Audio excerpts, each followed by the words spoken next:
Nick repeated the experiment on a newbie. His ability consumed only slightly more Zephyx.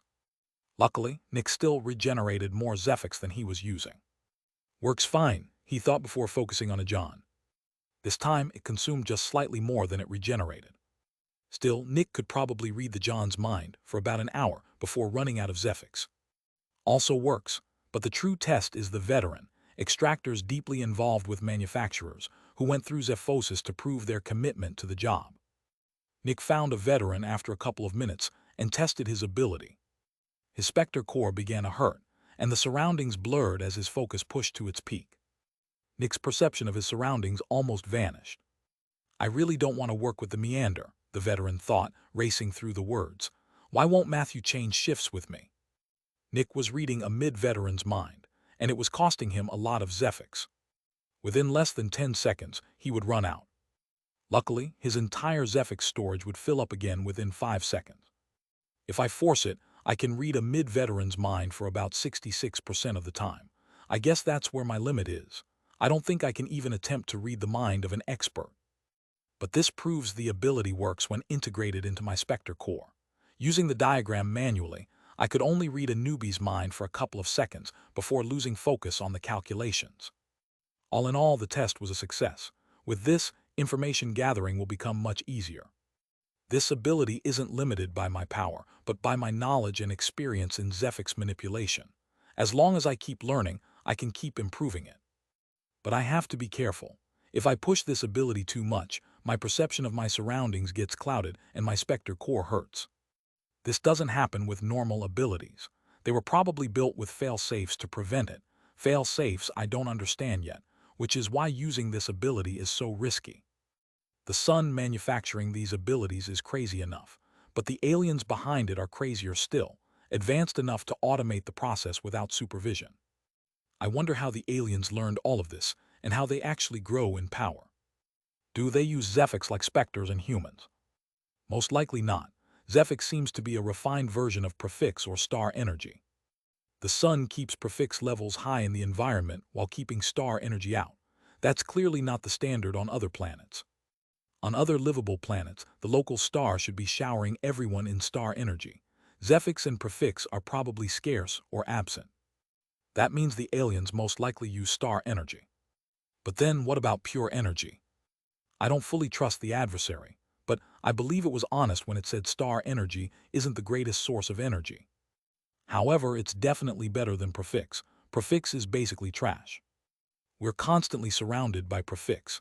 If we were surrounded by star energy instead, wouldn't that be better? Sure, star energy isn't as good as prefix, but with so much of it everywhere, it's bound to have a great effect. Specters probably aren't the only beings that can create Zephyx. With so much star energy everywhere, some organisms most likely evolved a way to create Zephyx inside themselves. Nick was reminded of the Zephyx generator he had seen in the ruins of the Ancient Ones. Does that generator work with prefix, or does it use something else? For biological life, I'd assume some organisms generate Zephyx from star energy. It's like plants and oxygen. Plants absorb low-energy CO2 and convert it into high-energy O2, but only with light and water. Nick imagined a world filled with life and star energy. Some isolated plants absorbed cadavers, which were filled with star energy. Then they spent much of that star energy creating Zephyx. Finally, they combined the Zephyx with their star energy in a yet unknown way to produce pure energy. Two sides of the same coin. Like O2, star energy is everywhere, but to survive and grow stronger, you need more than just O2. O2, nourishment, and water. These three things create the energy of life. If star energy is O2, Zephyx should be the nourishment and the water. Humans breathe in a ridiculous amount of O2 compared to what they eat. I think normal humans need over 500 liters of pure O2. Compared to 2 liters of water and about a kilo or 2 of food, that's gigantic. Nick was reminded of the adversary's words. Star energy is the meat, while Zephyx is the seasoning, an apt comparison using these numbers. The aliens most likely use pure energy as their internal energy source. Getting star energy isn't difficult since it's basically everywhere. Humans don't need to worry about O2 for the same reason. The difficult part is getting the nourishment, the Zephyx. Nick imagined an alien opening a container of Zephyx before consuming it. Inside it, the Zephyx broke down and combined with the vast star energy it regularly absorbed. A bit of pure energy formed, settling in the alien's equivalent of a Zephyx synchronizer or Specter core. I wonder, were there life forms in the original version of Earth that could do something similar? Or did we just never evolve the capability to create pure energy in our bodies? It seems like I need to learn more about ancient human biology. Otherwise, destroying the aliens might plunge us into an even worse situation. Without so much prefix everywhere, how would the extractors even survive? As soon as the shield breaks and all the prefix gets replaced by star energy, all the extractors will essentially asphyxiate. Nick narrowed his eyes as a suspicion appeared in his mind. Chapter 762. Did humans always have Zephyx synchronizers? Nick shook his head. No, most likely not. An organ that converts prefix into Zephyx can only naturally occur in an environment filled with prefix. Isn't it suspicious that humans can't use their internal Zephyx as an external energy source? Why do we need Specters for their Zephyx? Why can't we just use our own? Even more, the enlightened ones were so advanced that they had level 9 extractors, and they had to have Zephyx synchronizers to achieve that. I'm not sure how long the era of the recovering ones was, but I don't think it was long enough to develop such a complex organ as a Zephyx synchronizer. Also, there's evidence that the recovering ones also had a rudimentary version of extractors. Did humans just instantly sprout a new organ that could perfectly integrate into such a new and extreme environment? Definitely not. But then, where did the Zephyx synchronizers come from? I can only think of one explanation. The aliens. When the aliens destroyed humankind, they probably left a good chunk of them alive. Otherwise, there wouldn't be any humans here anymore. And if they could just create humans out of thin air, why would they go to the trouble of warring with the humans on Earth just to convert them into something useful? If they wanted, they could just populate any remotely livable planet with some kind of life form that thrives in these extreme conditions with a Zephyx synchronizer. They need a host for their Zephyx synchronizer, and humans were probably good hosts. Genetics isn't very advanced, but a Zephyx synchronizer develops even before we're born, which means it's part of our genetics. With their advanced technology, the aliens probably changed the genome of the humans they left alive, giving them the ability to generate their own Zephyx with prefix. But not without interacting with a Specter. After all, the aliens want to harvest the Zephyx. If we could just generate our own Zephyx like the Specters, we'd have a closed system. In such a closed system, it's very difficult to take a cut from the top. But if humans interact with a Specter, the Zephyx gets split. Part of it enters the human so that they can advance. Part of it remains in the Specter so that it can advance. And a big part of it enters the surroundings. Outside a containment unit, most of the Zephyx would just disperse into the surroundings, and most likely, the aliens are harvesting that part. Alternatively, the Zephyx could break down into even more prefix, filling the environment. After all, when Specters die, the density of prefix in the atmosphere increases, which makes even more Specters. Humans are reliant on prefix to survive. Normal humans might be able to survive without it, but extractors definitely can't. Ghosty said star energy isn't poisonous to humans, but humans also can't intrinsically interact with it. Was that how it's always been, or did the aliens get rid of that part? If I were the aliens, what would I do? Nick thought for a while. Well, star energy is not a big deal. Generating it without an actual star is extremely difficult, and you need vast quantities of it to make it useful. However, humans are living in a world that's the opposite of how I'd imagine a world would be. Life on other planets is surrounded by star energy, and everyone is searching desperately for scarce Zephyx. Meanwhile, humans are surrounded by prefix and essentially Zephyx while having no access to star energy. If I were the aliens, I'd make pure energy toxic to humans. But that contradicts the adversary's words. It said pure energy is extremely useful for humans. Nick's eyes narrowed. However, it was talking about the enlightened ones. They knew more about the world than any of us. They might have even known about the aliens. They constantly used star energy and pure energy, and made use of it. That leaves 3 possibilities. 1. Pure energy is not toxic and I'm wrong. 2. Pure energy wasn't toxic to the enlightened ones but has been made toxic now, as another suppression factor. 3. Pure energy was toxic, but the enlightened ones found a way to deal with that. I think the third option is the most likely. If the aliens can change our genome, why can't we do the same? Maybe there was some kind of medical operation that could create an organ that could interact with star energy and pure energy. The adversary did say that only the most powerful humans could manipulate star energy with their mind.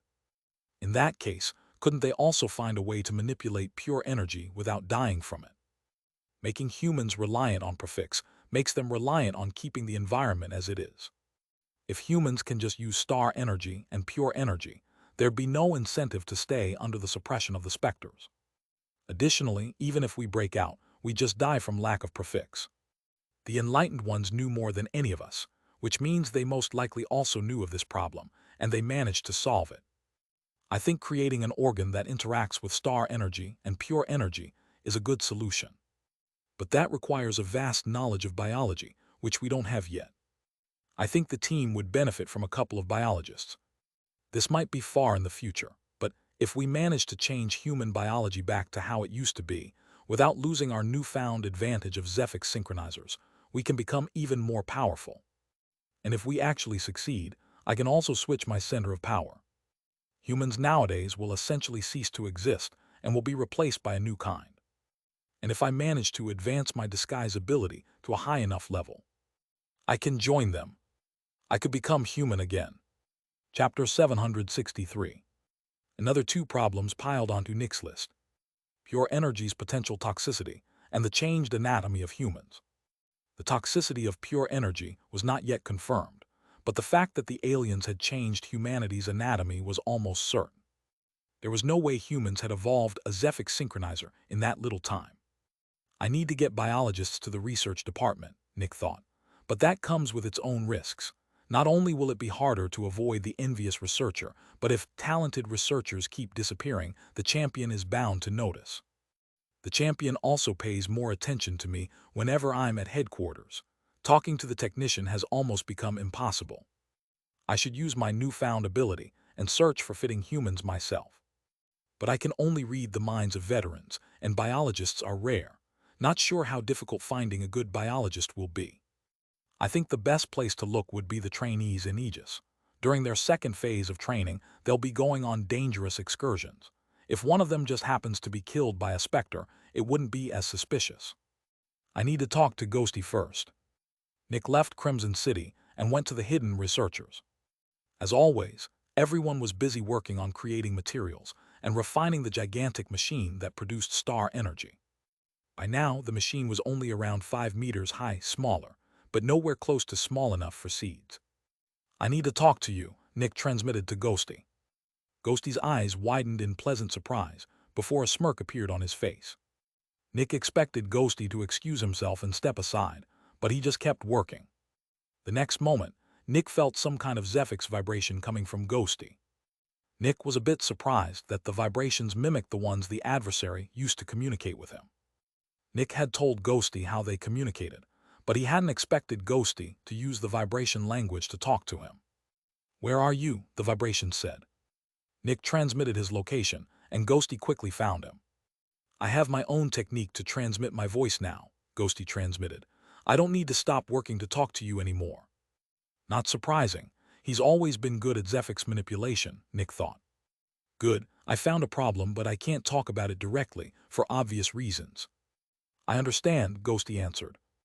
"There's a possibility that pure energy might be toxic to humans due to our Zephyx synchronizers. The recovering ones already had Zephyx synchronizers, and the ancient ones almost certainly didn't. Think it through, and you'll come to the right conclusion," Nick transmitted. Ghosty frowned and stayed silent. Just like Nick, he was thinking through these connections. Sadly, while Ghosty knew that something was controlling the Specters, from what he'd seen in the Nightmare's body, he didn't know as much as Nick. However, Ghosty was a brilliant scientist, very good at dealing with logical problems. "I can see where you're coming from," Ghosty answered. "Yes, it's possible pure energy would be toxic to humans. If I were the other party, I'd do that. If the worst-case scenario happens, this would be the penultimate safety, right before dealing with the entire planet." "Yes," Nick transmitted. "I believe the enlightened ones found a way to deal with that.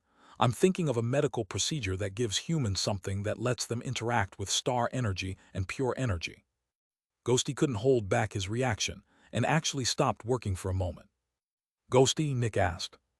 Excuse me, he answered, returning to work. It's just, why didn't I think of that? I've been constantly searching for a way to interact with star energy through machines and what our bodies already have, but I hadn't considered adding something directly to our bodies to accomplish that. Although I've been looking at things through the lens of an engineer, I keep thinking about machines when, sometimes, thinking about biology makes more sense. Nick was reminded of the biological machines. The potential of biology is vast. I've seen unimaginable things, and they're biological in nature. Ghosty nodded. You want to add some biologists to the team? Yes, Nick transmitted. It's possible, but we need more rooms. It's not that we need more space, but that we have to split the research team strictly. Having 4 people is already dangerous because of the envious researcher. If we get more, we must make sure no subject is covered by both teams. The only reliable way to achieve that is to physically separate them and keep contact to a bare minimum. Ghosty sighed while adding something to a small gadget. It would be so much easier without the envious researcher. We'd be making progress several times faster. I know, I'm working on it, Nick answered. Working on it? Ghosty asked in surprise. That's not what I meant. Don't be crazy. I know you're strong, but the envious researcher is at least a mid-adversary, and Aegis has never even managed to see it. I was just lamenting a bothersome situation. Don't worry about it, Nick said. There are ways to deal with every Specter, and the envious researcher is no different. It might be much harder to kill than a corruptor, but it's not impossible. Remember, I'm not alone. Humanity is on my side. Ghosty still felt unsure. The envious researcher was a plague upon humanity and Aegis. I trust you. Tell me when you find a fitting biologist, Ghosty answered. I will, Nick said before leaving. The envious researcher, the nightmare, the sun, and the null are the ones feeding information to the aliens, Nick thought. The sun sees everything in its light. The nightmare keeps everyone in the sun's light. The envious researcher can sense technological progress. And the null most likely senses if anyone knows anything about it, and most likely also supervises any information that includes the true nature of the world. The null is the silent reaper that keeps information suppressed.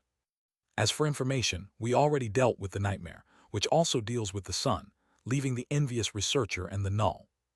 The envious researcher keeps humanity suppressed, while the null stops the truth from coming out.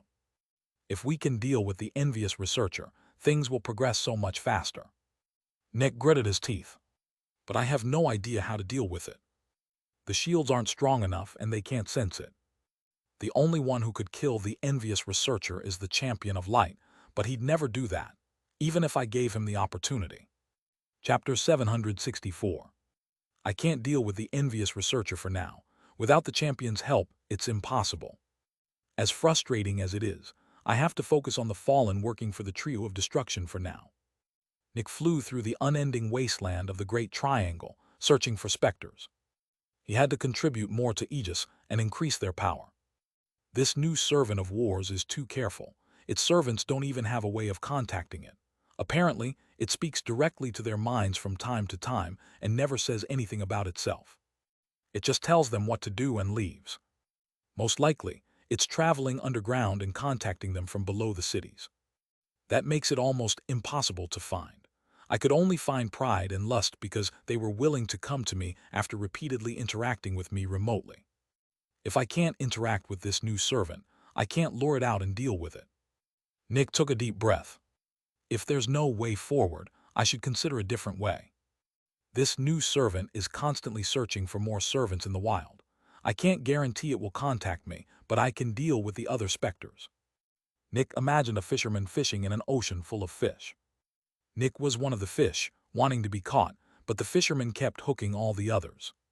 It's a lot of work, but...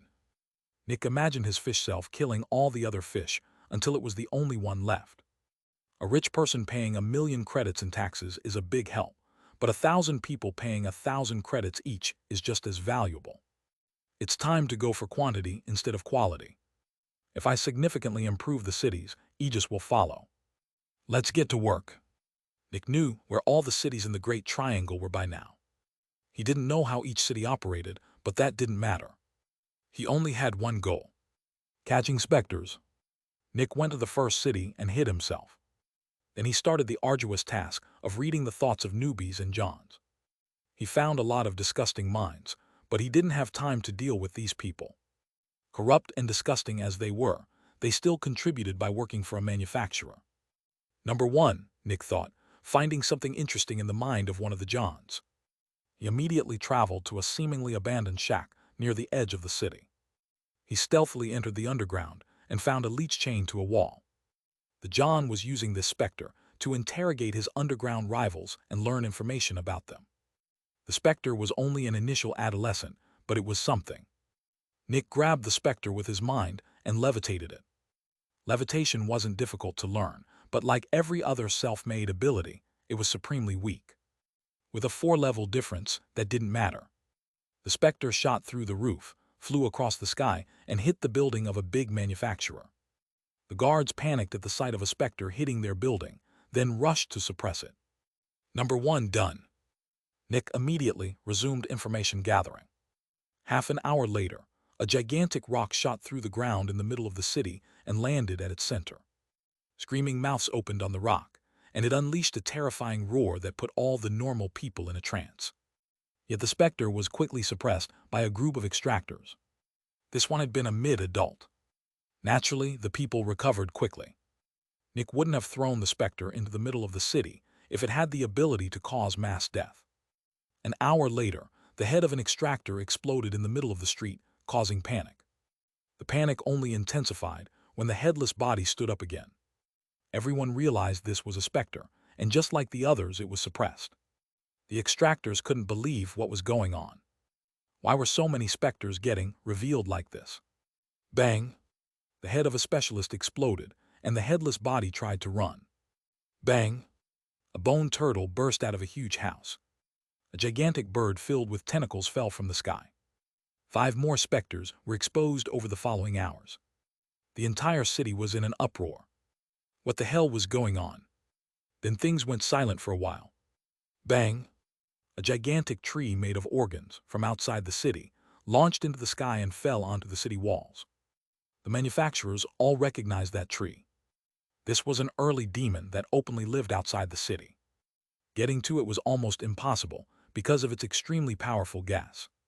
The heroes immediately besieged it, but were surprised to find a Zephyx suppressor already wrapped around the tree. That confirmed it.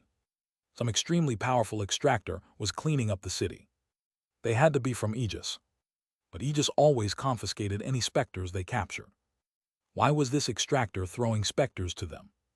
Would Aegis claim them later? The heroes quickly put their own Zephyx suppressors around the tree. And then, the original Zephyx suppressor vanished. They accused each other of stealing it, but no one admitted to it. Naturally, Nick had taken his Zephyx suppressor back. He still needed it. Over the next couple of hours, over 20 Specters from the surroundings were thrown at the city, and all the Extractors waited to suppress them. Money was literally falling from the sky. At some point, no more Specters appeared, but the Extractors then saw a collection of black cubes flying away from the city. "That has to be the Extractor," one of them shouted. With wonder, they watched the black cubes vanish on the horizon. Nick carried all the Specter cages to Aegis's headquarters, and the guards stared at him with shock. "That's all for the Crimson Sea," Nick said, walking through the big gate. These Specters were too dangerous to work with. After dealing with the dangerous Specters, Nick stopped by the Research and Development Department and grabbed a frankly ridiculous supply of suppression gear. Nick stepped out of Aegis's headquarters. Time for the next city. Chapter 765. Bang! A fleeing hero's head exploded before the body was thrown through the city walls. Every hero in the city watched in horror as the headless body shot into the sky again. What were they supposed to do? This was their governor. Their governor was a Specter. A bright light appeared in the sky, and the governor hit the ground again, this time with a Zephyx suppressor around her. "Let me go, I'm not a Specter," she shouted. The heroes watched their governor in shock, barely able to believe it. "Wait, I am a Specter," she suddenly shouted. "I can prove it, just destroy my head again." The heroes were shocked at the sudden change. That change happened because Nick had transmitted something to her. "Be suppressed in the city or be killed, your choice." In confusion, the heroes apprehended their former governor. It had rained specters all day. After the first demon was captured, the governor had suddenly vanished. When Nick saw that, he assumed she was a specter. He suspected it, but couldn't be sure since she was a mid-hero. So he launched an attack that a barrier would be able to deal with. Lo and behold, there was no barrier. Quite a lucky find, Nick thought. Seems like the specters in the different cities are becoming more anxious. This was the 9th city Nick had visited, and judging by their reactions, they'd already heard of the phenomenon. A powerful extractor who kept gifting specters to cities. This is a good sign, Nick thought. The more the specters fear me, the more likely they are to make mistakes. Nick went to the next city and decided to watch it for a while. He took special note of its specialists and heroes. Then he started his rampage again. One specter after another was exposed, and Nick quickly noticed something. All the specialists were out, waiting for more specters. The specters represented money falling from the sky, and every manufacturer had mobilized its entire force to capture them. The specters weren't assigned to anyone. Whichever manufacturer got there first got to keep them. So naturally, everyone was on high alert.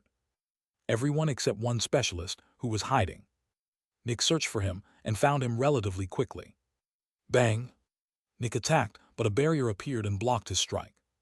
He's human, Nick thought, then why is he hiding here? The specialist immediately panicked. I'm not a specter, I just hate my job.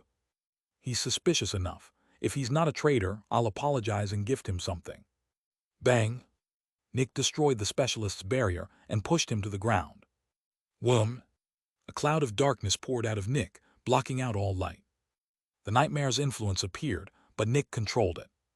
This isn't as subtle as my self-made ability, but I can still use the nightmare's illusions to read someone's mind. The nightmare always used the most terrifying things a person could imagine, and very often, these things were tied to their personal life. Loved ones getting killed, their status and jobs vanishing, personal injury, and the most terrifying thing for traitors was very often getting exposed. If they were exposed as a traitor, they'd lose everything. Sure enough, Nick quickly saw the illusion of everyone judging the specialist for working with a specter. They were accusing him of everything he'd tried to keep hidden. In a terrifying nightmare, the horrors always knew everything about you. He's a human servant of the new fallen working for war, but like the others, he doesn't know anything about it. He just hears its voice occasionally and follows orders. Bang! Nick punched the specialist's head into a bloody pulp. Traitor, he thought in hatred. Nick left the hidden place and went directly to a containment unit. He used his administrator rights as a special agent and opened the employee entrance. He walked in, killed the Specter, and walked back out. This Specter had been a servant of the new fallen. Given the chance, Nick would have fed it to the Crimson Sea, but he didn't want to expose himself. Not even he could override the alarm and delay that came with opening the main door of a containment unit. After dealing with the Specter, Nick returned to the remaining hidden Specters in the city. Then he dealt with the ones in the surroundings. By now, with all the cities he'd visited over the last couple of days, Nick had uncovered over 200 Specters. He dealt with every Specter inside the cities, but only adults and stronger when they were outside. There were just too many hatchlings buried in the wilderness.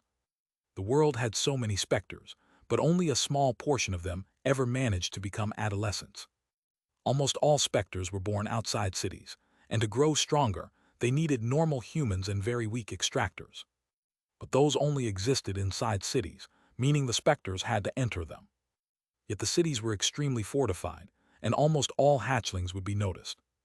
Because of that, 95% of hatchlings just waited deep underground for things to change. About 4% were stupid enough to try entering a city and got captured. Only the last percent managed to actually enter a city and grow. There were also a number of hatchling possession Specters buried deep underground, unable to even move. If Nick caught all of them, the cities would run out of containment units, and many manufacturers probably wouldn't even bother catching them, meaning the hatchlings would be killed or ignored. Both outcomes would be bad. Chapter 766. A red-headed human Specter watched a city from far away. It looked like it was planning an attack. Based on its power, it was a late demon, nothing to sneer at. If it decided to attack the city, it had a real chance of success. Yet after watching for a couple of hours, it just turned around and left. Too risky. The Specter shot through the wasteland for a couple of hours before stopping in front of another city. There, it waited another couple of hours before leaving. Also too dangerous. It kept going from city to city for almost an entire day, moving west the whole time. After looking at nearly 20 cities over several days, it suddenly stopped in the middle of the wasteland. Then it turned into a human who activated his barrier. The human sighed in relief. I'm finally outside its perception range, Nick thought. Yes, the Specter that turned into a human was Nick.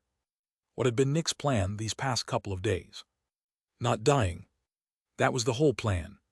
Shortly before Nick reached the next city on his rampage of dealing with Specters, his ability had deactivated, and a terrifying sense locked onto him. Luckily, Nick had been prepared for such an eventuality, which was why he always moved from city to city disguised. To think my actions have such a huge impact. I thought there'd be a chance of this, but I didn't expect it to actually happen, Nick thought in relief, continuing west disguised as a human. So who had been looking at Nick? Not a demon. Not a fallen. Not war's new servant. No, it had been something much more terrifying.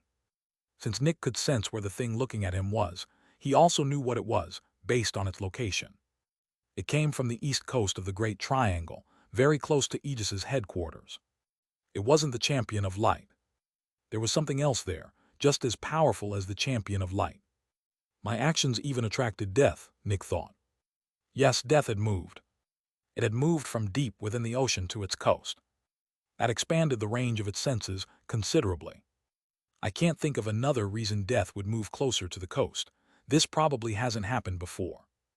It was important to remember that death had the power to kill any extractor who moved through the east of the Great Triangle. It was also important to remember that it wasn't the Champion of Light keeping death locked down, but the other way around. Death was why the Champion of Light couldn't leave. As long as it wasn't seen, death could move around in the vicinity of Aegis's headquarters. Aegis's headquarters just needed to remain within striking distance. Over 500 powerful Specters suppressed on one continent within 3 weeks probably hasn't happened before, Nick thought. All the Specters inside the cities are terrified and have become more careful. That means less Zephyx is being produced. What is produced doesn't enter the atmosphere since the containment units intercept it, and the wild Specters don't dare show themselves. My actions probably had an impact on global Zephyx production, and the aliens ordered Death to find out what's going on in the Great Triangle. Or Death just decided to do that on its own. Either way, while this crusade was risky, it exposed several things. First, my actions have a real impact. Second, if this was ordered by the aliens, they probably can't look into the past. The sun can keep track of the world, but it probably doesn't have a record the aliens can just play back. The sun is a machine, and as a machine, it has limited functionality. It filters important information automatically, but if it isn't programmed to check something, it won't. A bunch of Specters getting suppressed isn't unusual, though not to this degree. I can't be sure if this attracted the aliens or if it's just death. Honestly, I think the aliens didn't even notice.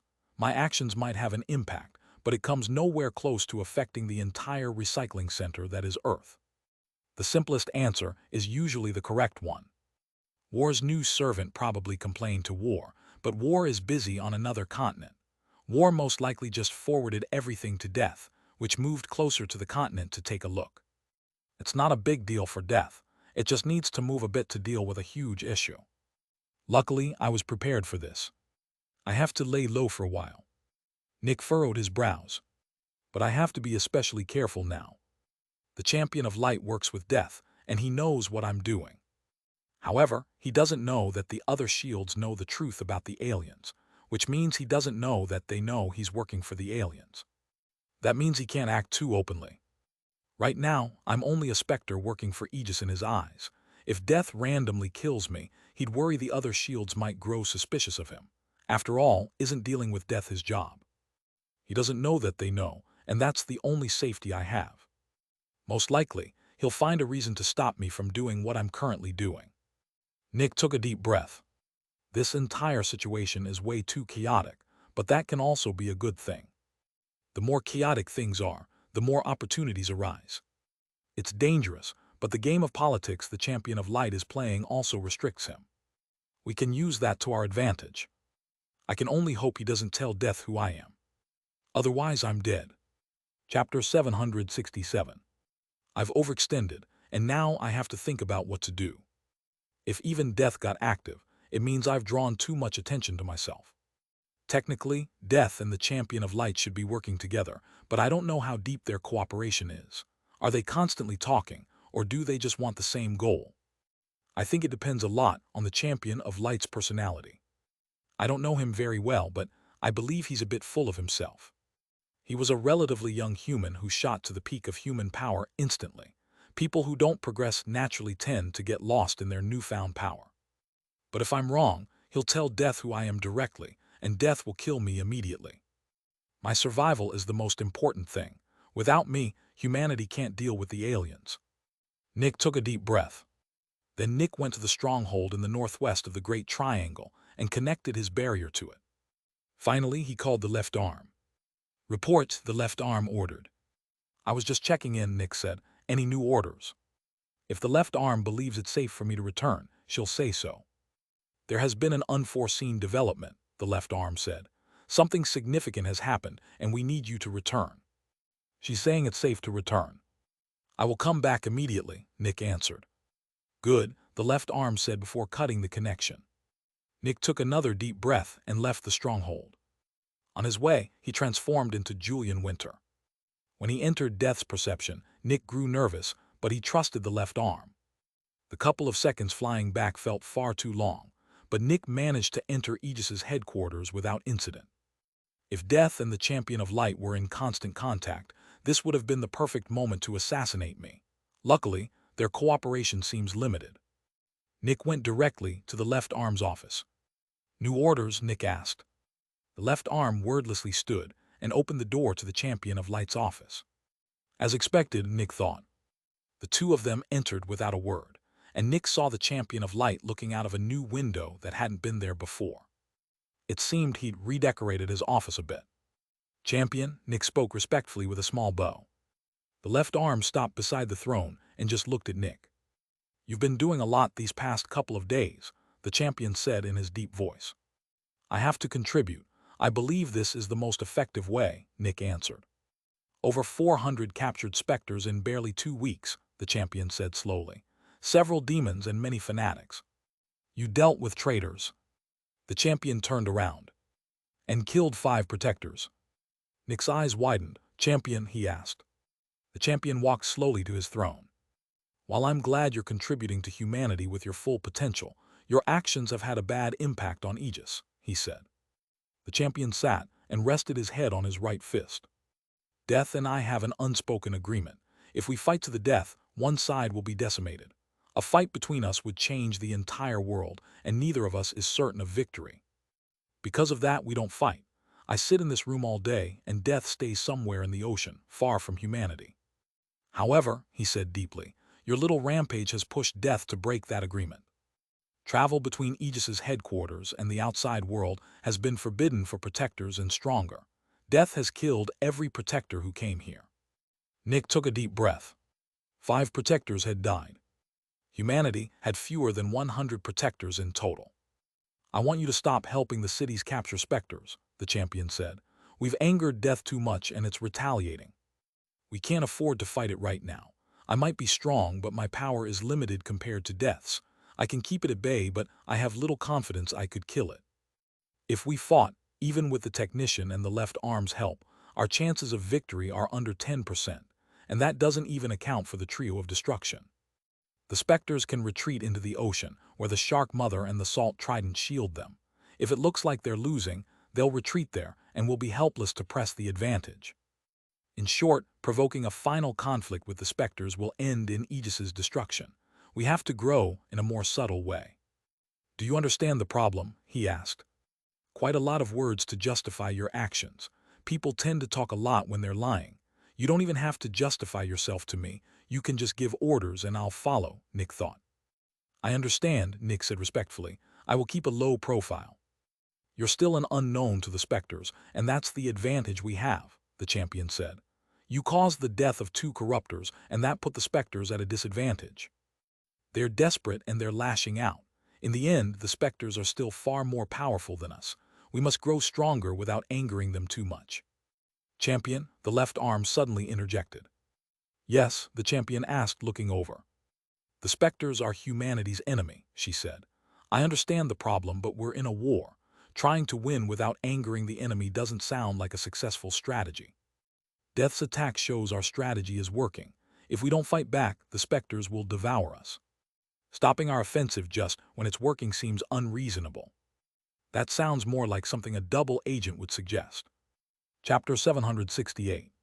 The atmosphere in the room changed drastically, and the champion glared at the left arm. Are you suggesting I'm working with the Specters? He asked, his voice dark. Of course not, the left arm answered calmly. You are Aegis. If you were working with the Specters, Aegis wouldn't be making any progress. You could kill Julian this instant and we'd be without a proper weapon again. The intensity of the champion's aura eased. What I'm saying is that this approach is too complacent. I understand the backlash has been strong, but if Death is breaking the agreement, why can't you? You said neither you nor Death wants a final battle. That's still the case. If Death wanted one, it wouldn't have attacked the Protectors. It would have hit Aegis's headquarters directly. All that happened is that Death became desperate enough to push things a little, knowing it wouldn't provoke immediate retaliation. But if we just accept this, it gains the advantage. If we don't strike back now, Death will do it again, pushing us into a sunk cost situation, grinding our teeth and enduring only to grind our teeth again next time. Before we know it, we'll be at a severe disadvantage, watching Aegis grow weaker while Death keeps exploiting it. We can't hold back any longer. Politeness and civility will be read as weakness by our enemy, the left arm said. The champion looked at her calmly. Your words have merit, he said, but I don't see how to make them applicable to our situation.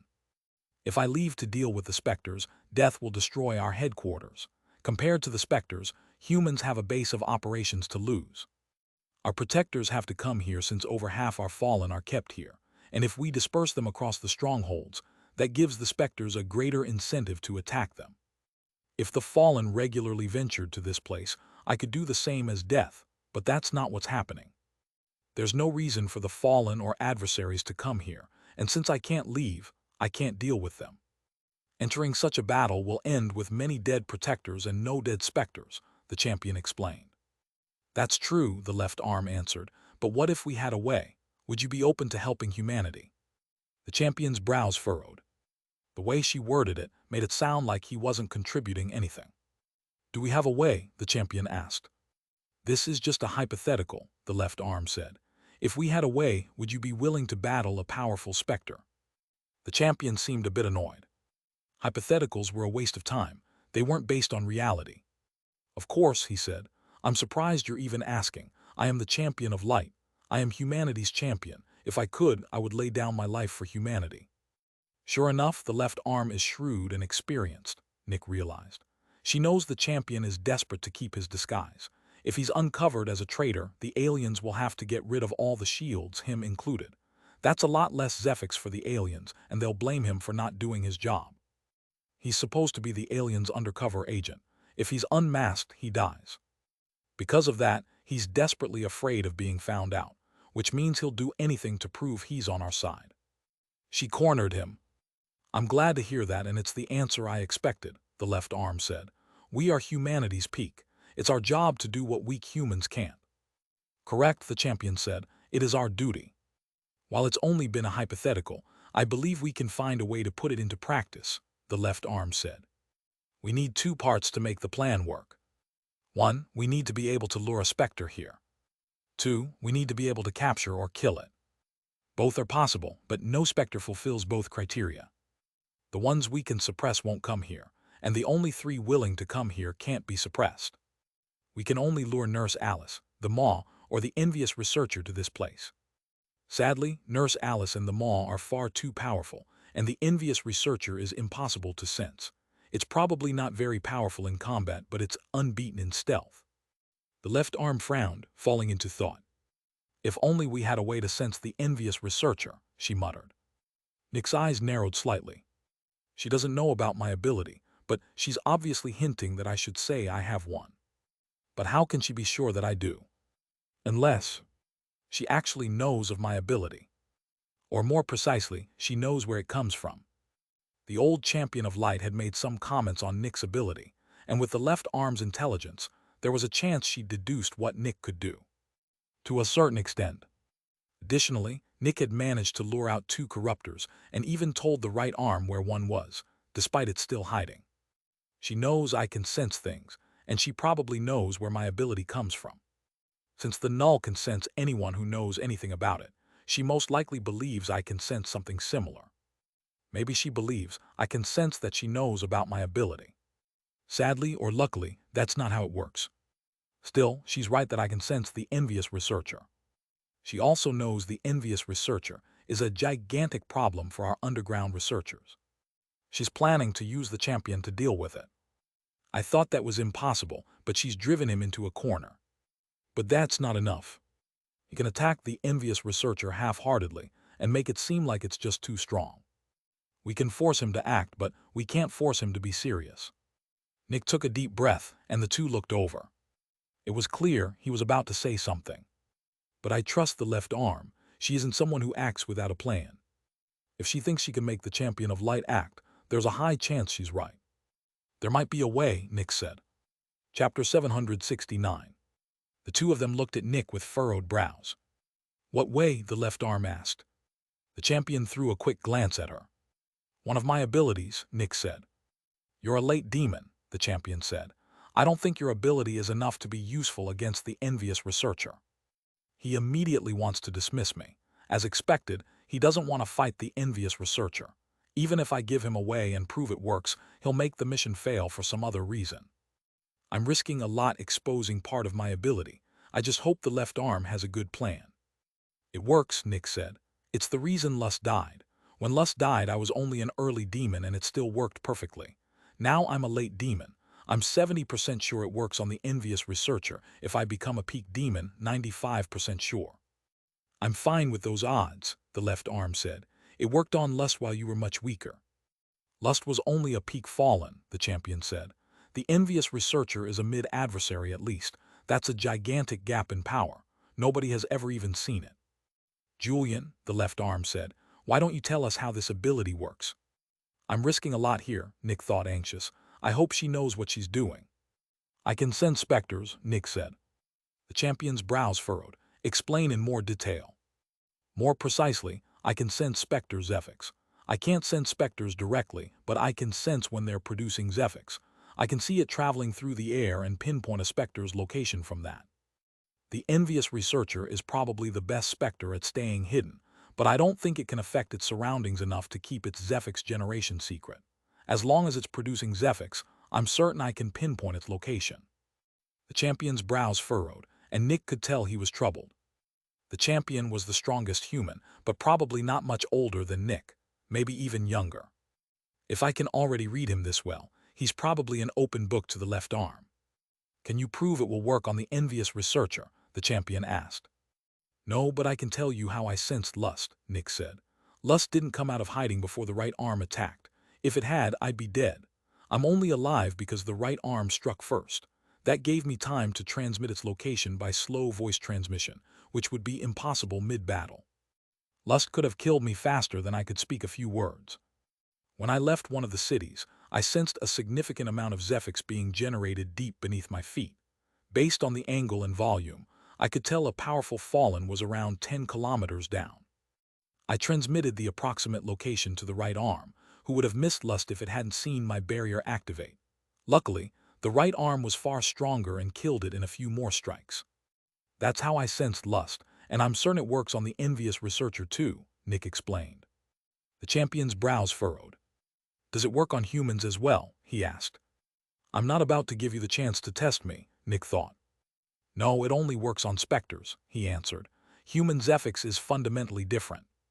Can you sense the specters in this building? He asked. How would he even do that? The left arm interjected. They're in containment units. Nick nodded.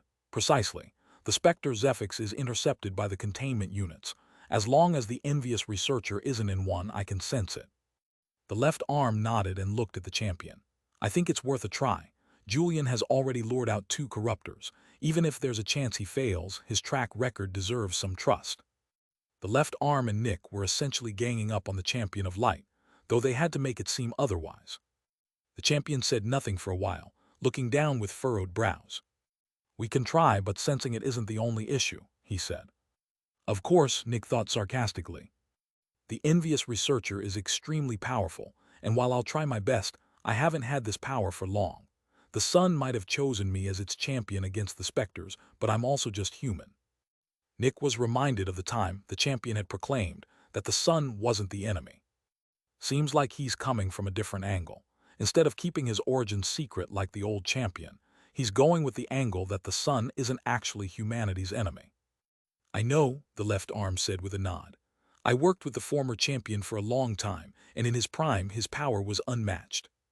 He couldn't kill death, but he was powerful enough to hold it at bay on his own before he grew old." The left arm sighed, which made Nick raise an eyebrow. This was a rare show of emotion from her. The champion I knew probably would have dealt with the envious researcher, as long as he could sense it. A feeling of longing appeared in the left arm's eyes. He was so powerful. Alas. She sighed again. What is she trying to do, Nick thought. But when he looked at the champion, he was surprised. Is that jealousy in his eyes? Chapter 770. The champion of light looked at the left arm with barely concealed jealousy. Seriously, is she trying to make him jealous? I'm not sure that works, although this is the left arm. The old champion was powerful, the champion said. In the future, I hope to become as strong as him. You will, the left arm said, looking at him. You're still new to this, and you've been doing a great job. You've worked so hard, and your presence has made it possible for the technician and me to leave again. I don't like to say this, but humanity is our main priority, and the old champion's age was making things more difficult. If you hadn't appeared, humanity would be doomed. I'm sure with time, you'll become just as outstanding as the old champion. As long as you keep growing and learning, I'm certain you'll reach heights he never did. The old champion needed to work with the false prophet to reach his power, which took centuries. You inherited this power, which means your starting position already matches his peak. You just need to learn how to use it. She keeps praising him the way a mother would praise a child, Nick thought. She's essentially telling him he'll grow up to be handsome. The champion's expression didn't change. He'd put himself in a dead end. He was the one who'd brought up his lack of power, and the left arm was just agreeing with him. She didn't demean him in any way. She simply agreed and said he'd become stronger in time. Well, the champion said after a while, I believe a fight with the envious researcher would be good practice. I can't assure success, but I think good will come of the opportunity regardless. Even if we fail, I'll have grown in power nonetheless. Of course this would fail, Nick thought with annoyance. He won't risk his job just because of the left arm's words. I agree, the left arm said, back to her serious demeanor. We should make use of this opportunity. The champion nodded. I just hope death doesn't retaliate. We've already lost enough protectors. Why would it? The left arm asked calmly. The envious researcher has always worked alone. I don't see why death would react even if we kill it. You're right, the champion said. I've dealt with death for so long I forgot the envious researcher isn't part of its camp. Then he looked at Nick, Julian Winter. Yes, champion, Nick answered politely. I want you to focus on your power. If we want this to work, we need you at your strongest. Your next job is to become a peak demon as quickly as possible. If you need assistance, ask the left arm. Yes, champion, Nick said with a bow. Then he stood and walked out, leaving the other two alone. I'm not sure this will work out, he thought, walking to the research and development department. I can tell the champion's been riled up by the left arm, but I don't think he'll actually try. Still, I have to do my best anyway. This might just be a show, but I should treat it seriously. I should use this opportunity to grow my power quickly. The champion said to become a peak demon as fast as possible, and I intend to do just that. My quantity of inflicted suffering is definitely enough to become a fallen, but I'm unsure about quality. I might need to inflict suffering on very powerful humans, and this is the perfect opportunity. Nick met up with the technician and told him what was going on. The champion of light seemed preoccupied with something and wasn't watching Nick right now. That gave Nick a rare chance to tell the technician everything. You should trust the left arm more, the technician transmitted rapidly. She's the most intelligent, shrewd person I've ever seen. If she dedicated her life to research, I'd only be the second best researcher. The technician sighed, but she decided strategy, logistics, and psychology suited her better. If she says something's going to happen, it will. Take this seriously. The envious researcher might actually die when it's time, he transmitted. Nick furrowed his brows. He trusted the left arm, but he couldn't be sure she could actually push the champion of light into real effort. I'll do my best, Nick answered. Anyway, the reason I'm here is to commission something. Oh, what do you need? The technician asked. Nick transmitted some schematics to him. Why do you want that? He asked. The champion said I should focus on growing more powerful, and I'm doing just that, Nick said. The technician's brows furrowed as he realized Nick's plan. Then he shrugged. Sure, I'm not the one using it. I'll make your weapon, but you're the one killing with it. Give me a couple of hours. Nick nodded, thank you. Then he waited. 10 is a bit much, but since the champion gave you his blessing, I won't disagree, the technician said, pointing at the 10 containment units he just built. Nick nodded and put them into his space bag. These were containment units designed to hold Fallen, with settings similar to the special ones Nick used to grow more powerful. One key difference was that these also let Specters absorb Zephyx from outside. There was also a finer sensor for controlling prefix density. They adjusted their settings automatically, needing no manual readjustment. Can you put the 11th in a free containment unit spot at headquarters?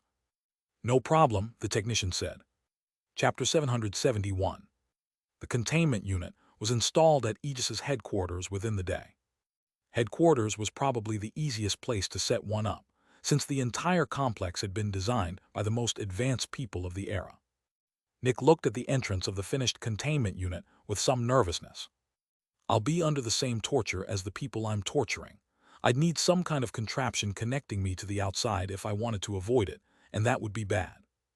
I'm a Specter. I'm not supposed to suffer from my own tortures.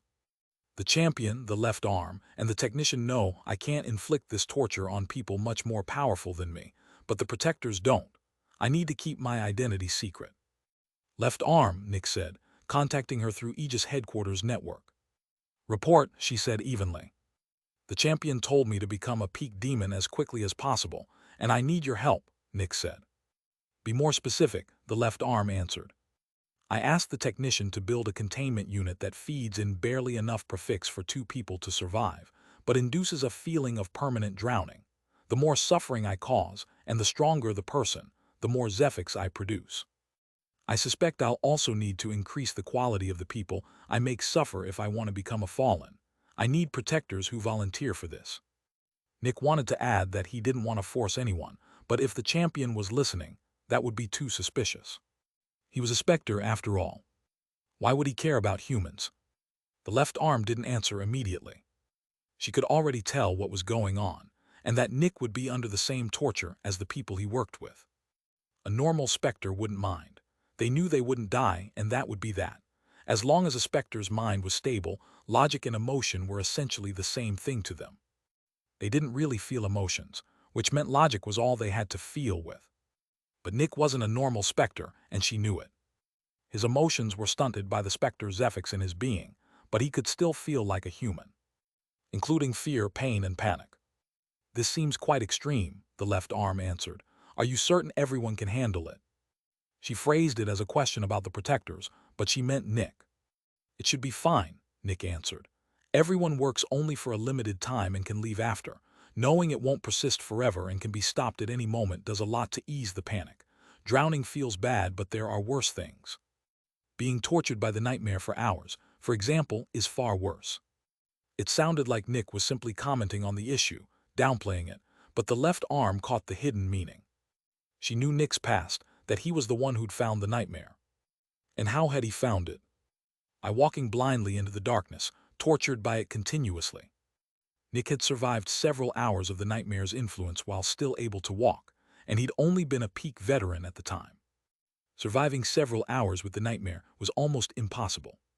The left arm had built a strong resistance to its tortures over centuries in the dark, but even she would need everything she had to survive several hours in pure darkness.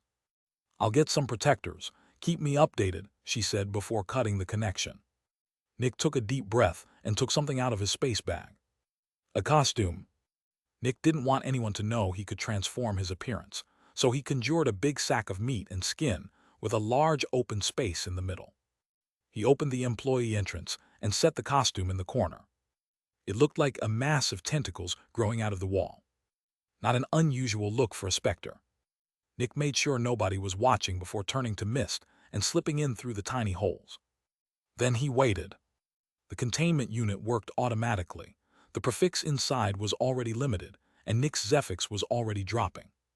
Just as expected, Nick felt like he was being choked by an invisible force, his lungs pulling greedily for air.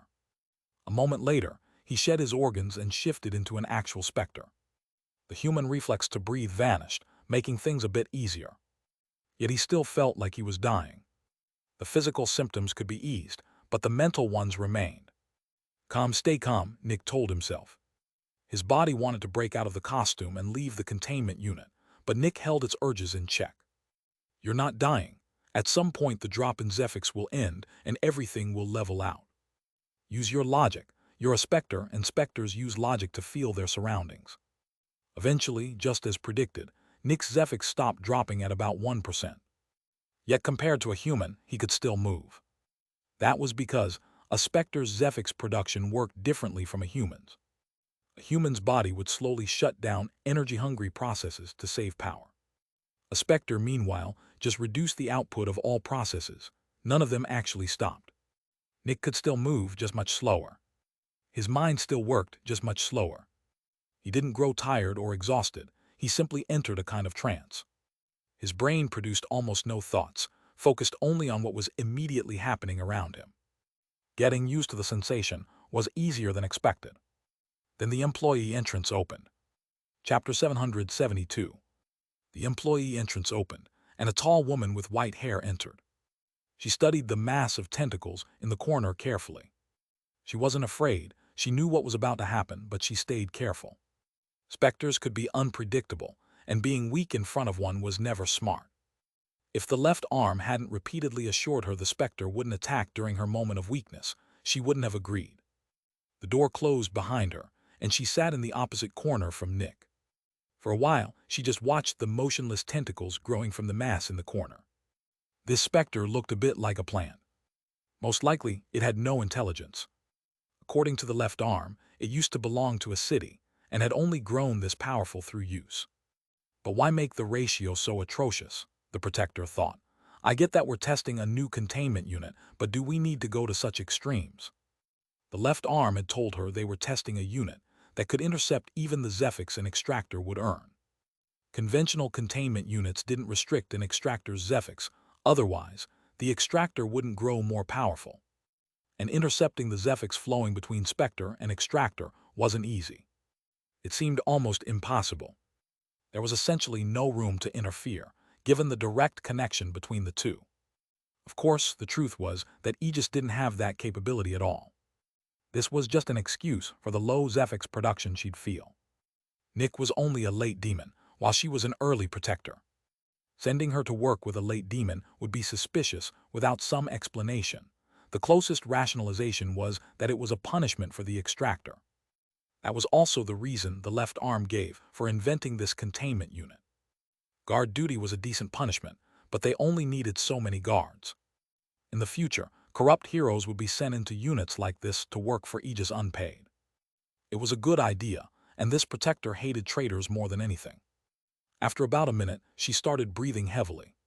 She knew this Specter absorbed the air's prefix to suffocate its victims and prolong their suffering, but it was worse than she'd expected. Like Nick, she tried to rationalize the suffering through logic. Sadly or luckily, she wasn't a Specter. Her emotions and body followed human instinct, instilling in her a deep sense of existential finality. She would die.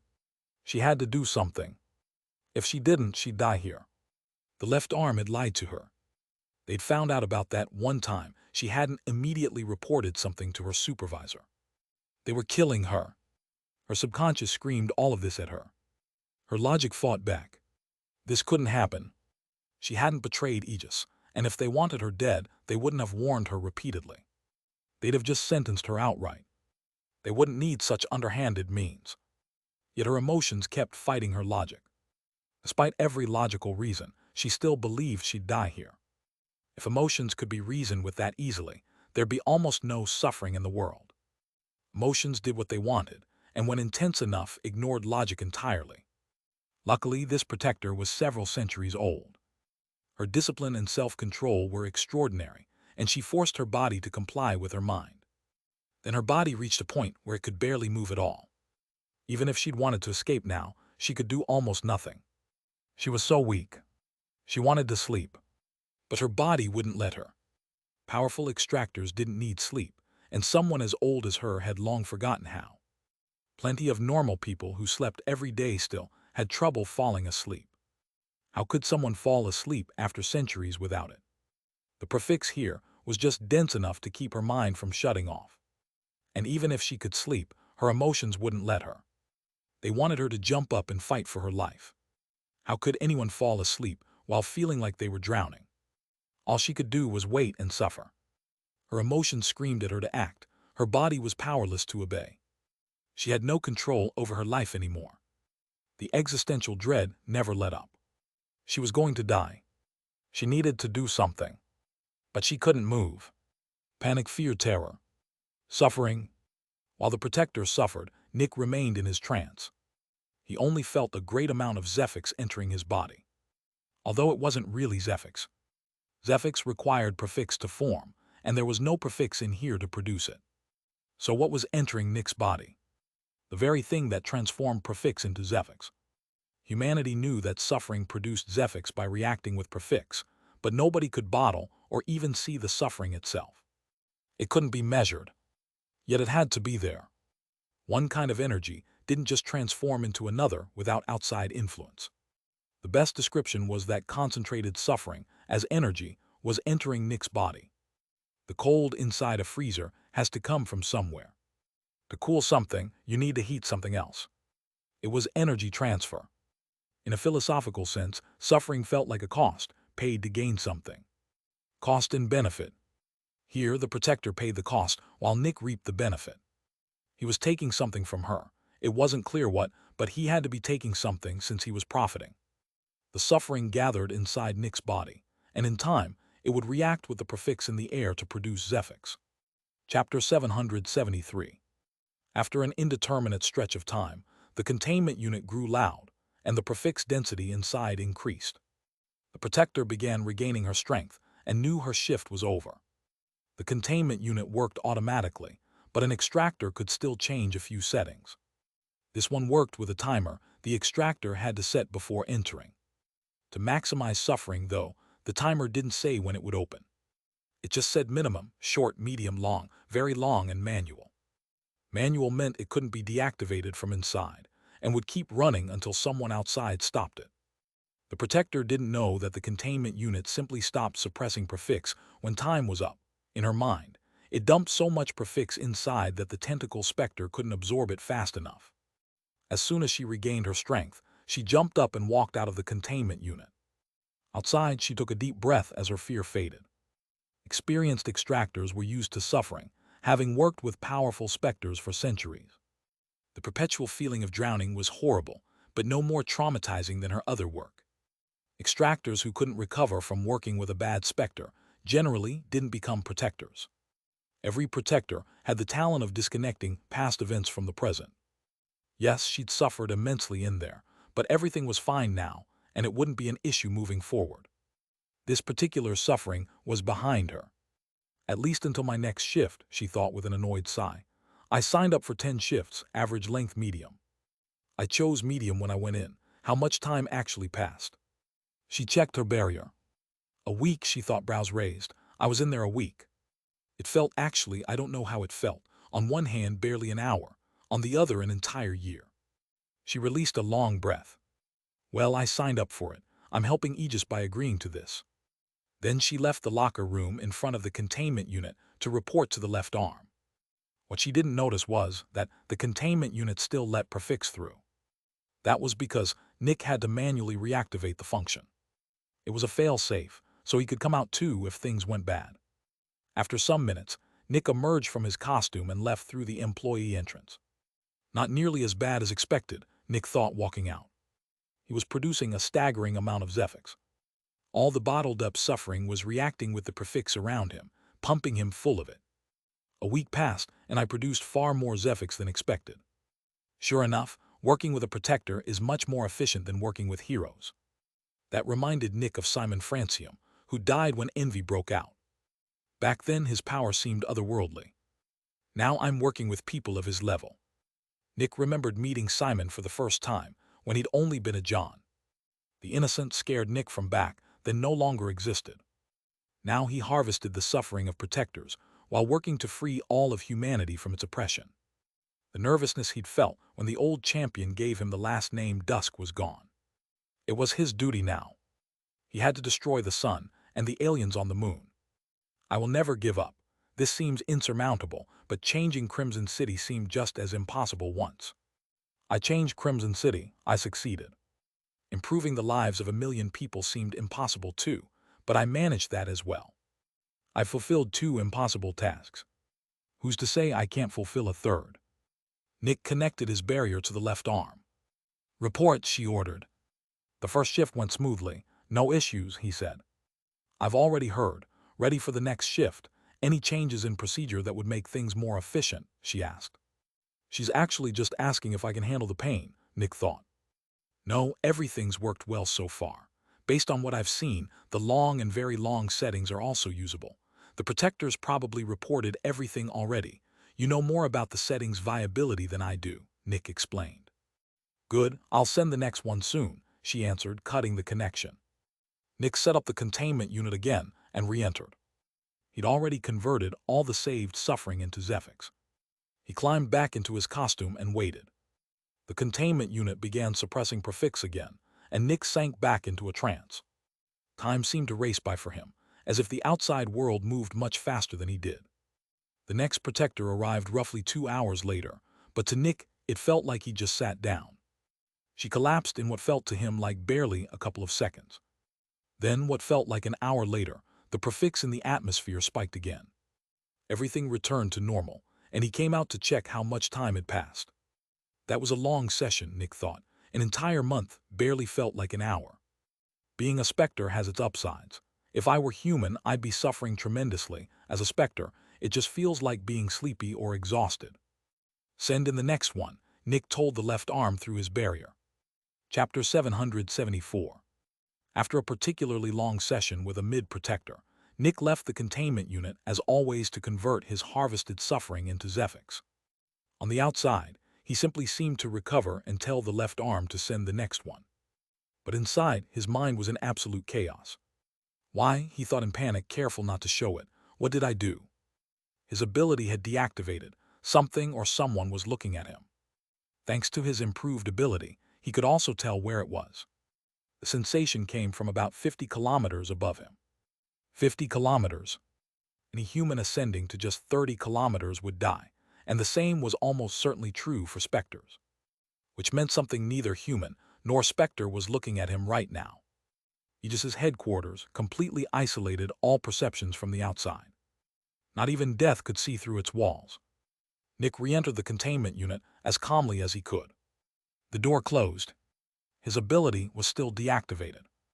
I'm not even sure an Eternal can look through a containment unit this advanced, Nick thought nervously. He wanted to test the hypothesis, but that would mean showing he knew he was being watched. Instead, he walked past his costume and manually opened its back with his hands. There was one thing he couldn't let anyone know, and it wasn't his primary ability. It was his ability to turn into a Force Specter. A physical Specter who could transform into a Force Specter was unheard of. Some rare humans could make their bodies intangible or similar, but Specters didn't have that power. That was most likely by the aliens' design. An intelligent Force Specter would be almost unstoppable. If they realize I can transform into a Force Specter, they'll know for certain my origins aren't natural, that I'm either a Specter created by humans or one that was once human. Both would be bad for me and for humanity. The moment Nick entered his disguise and sealed it shut, his ability activated again. That confirms it, Nick thought. The only thing that changed was the light. The light in here comes from a complex transformation of Specter Zephyx. Since the new champion doesn't sit on his throne all the time anymore, he's not the headquarters' primary light source. Whatever was looking at me could only perceive me through light, and not even necessarily its own. No question. The sun is looking at me. But the sun is just a machine. It can't trigger my ability on its own. Which means someone is using the sun to look at me. The aliens. Somehow my actions caught their interest, and they're looking at me right now. But why? What did I do? It's been 3 years since I started working with the Protectors, and they never looked at me during that time. What changed? Is it the bottled suffering? Having this much saved up suffering probably never happened before. It usually just reacts with the prefix in the air automatically. Did converting it trigger some kind of sensor, or is it something else? Why would they be looking at me? Are they just checking that everything's working, given the strange anomaly, or did something else draw their attention to me? If it's the latter, it can only be Death or the Champion of Light. They're both very interested in me. But Death most likely doesn't know my identity. Was it the Champion then? Or just the strange reading? Nick tried to picture it more realistically. If it was just the strange reading of his saved suffering, some kind of engineer was probably checking the source. If it was something the Champion had said, an alien administrator of Earth was probably the one watching. But the Champion doesn't know about my abilities. He only knows I can sense Zephyx that Specters produce, and even that isn't quite true. Even if he told them a Specter was working for him, they probably wouldn't care. I can't be sure of the reason. While Nick turned this over, the next Protector walked in. Now his Zephyx storage was running low, making coherent thought nearly impossible. He tried to find the answer, but the low Zephyx wouldn't allow it. Just act like nothing's happening. If I die, I die. Eventually, the Protector stood and left the containment unit. Nick's mind returned to normal, and he braced himself. He crawled slowly out of the costume into the light. His ability was still active. Almost all his anxiety left him. They're no longer looking at me, and if they wanted me dead, they'd have done it already. I don't know how long that session was, but even the shortest lasts a full day. More than enough time to eradicate me. But that still doesn't answer why they looked at me. What's the reason? Was it just some general sweep of Aegis's headquarters, checking on the humans? I don't know. Nick left the containment unit, and a huge burst of Zephyx entered his body. He waited almost a full minute. No one was watching him. I don't know what's going on, but I still seem to be in the clear. Nick checked his Zephyx. Around 2 more years, and I should be a peak demon. Send in the next one, he told the left arm. Chapter 775. Nick felt his Zephyx rise as he walked out of the containment unit. 2 more years had passed since the sun looked at him, and Nick had finally become a peak demon. Peak demon. He was finally on the level of the most powerful agents. He'd always fought people above his level. Now his actual level matched theirs. Nick still remembered how powerful the governor and Arya had once seemed. Now he completely dwarfed them. Arya was most likely still alive, still out there somewhere, but she certainly hadn't become a Protector yet. She had the talent for it, but not enough time had passed. Which meant Nick had caught up to her. Counting his actual power, he'd surpassed her by quite a bit. Nick was no longer weak. He could fight Fallen and Protectors now. He couldn't fight a Corruptor, but he wasn't completely helpless against one either. If a Corruptor found him, there was a chance he could run. I'm a peak demon now, which means it's time to attack the envious researcher, he thought. I still don't know if this will actually work. Everything depends on the Champion. If he really tries, we might succeed. If not, there's no hope. I've advanced, Nick told the left arm through his barrier. Good, I'll tell the Protectors they don't need to come anymore, the left arm answered. Come to my office, we need to talk about the mission. Nick practiced his newly created technique for several weeks. Testing a new ability was necessary. There were often oversights. He worked with the technician, using him as a testing subject. The technician didn't mind playing guinea pig. He was just as interested in the new ability. The barriers actually work very similarly, he said. I know, Nick answered. I took inspiration from that and built on it. Well, I wouldn't call it built on it. Your method is a bit too intrusive. A barrier can do the same thing without needing the other person to agree to anything, the technician said. It's not actually that easy to relinquish control over my eyes. I've got plenty of restraint, and I know you well. But letting you fill my vision with whatever you want me to see still feels dangerous. I don't think your ability is that useful.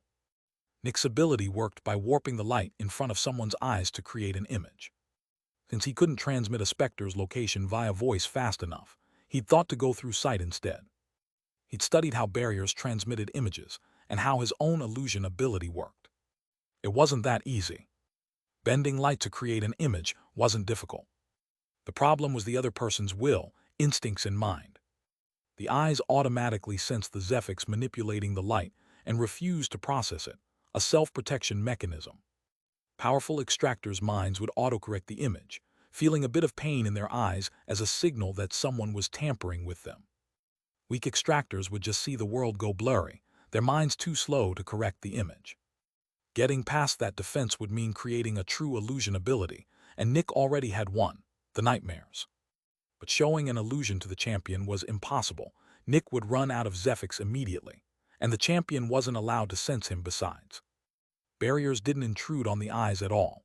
They just displayed images with natural light, essentially painting something on a transparent surface. Nick thought over the technician's words. He's right, he thought. I can transmit information this way, but I also need to consider how difficult it is for the other person. If the champion's mind instinctively dismisses my illusions in a tense moment before battle, all of this is for nothing. It has to be as easy as possible for him.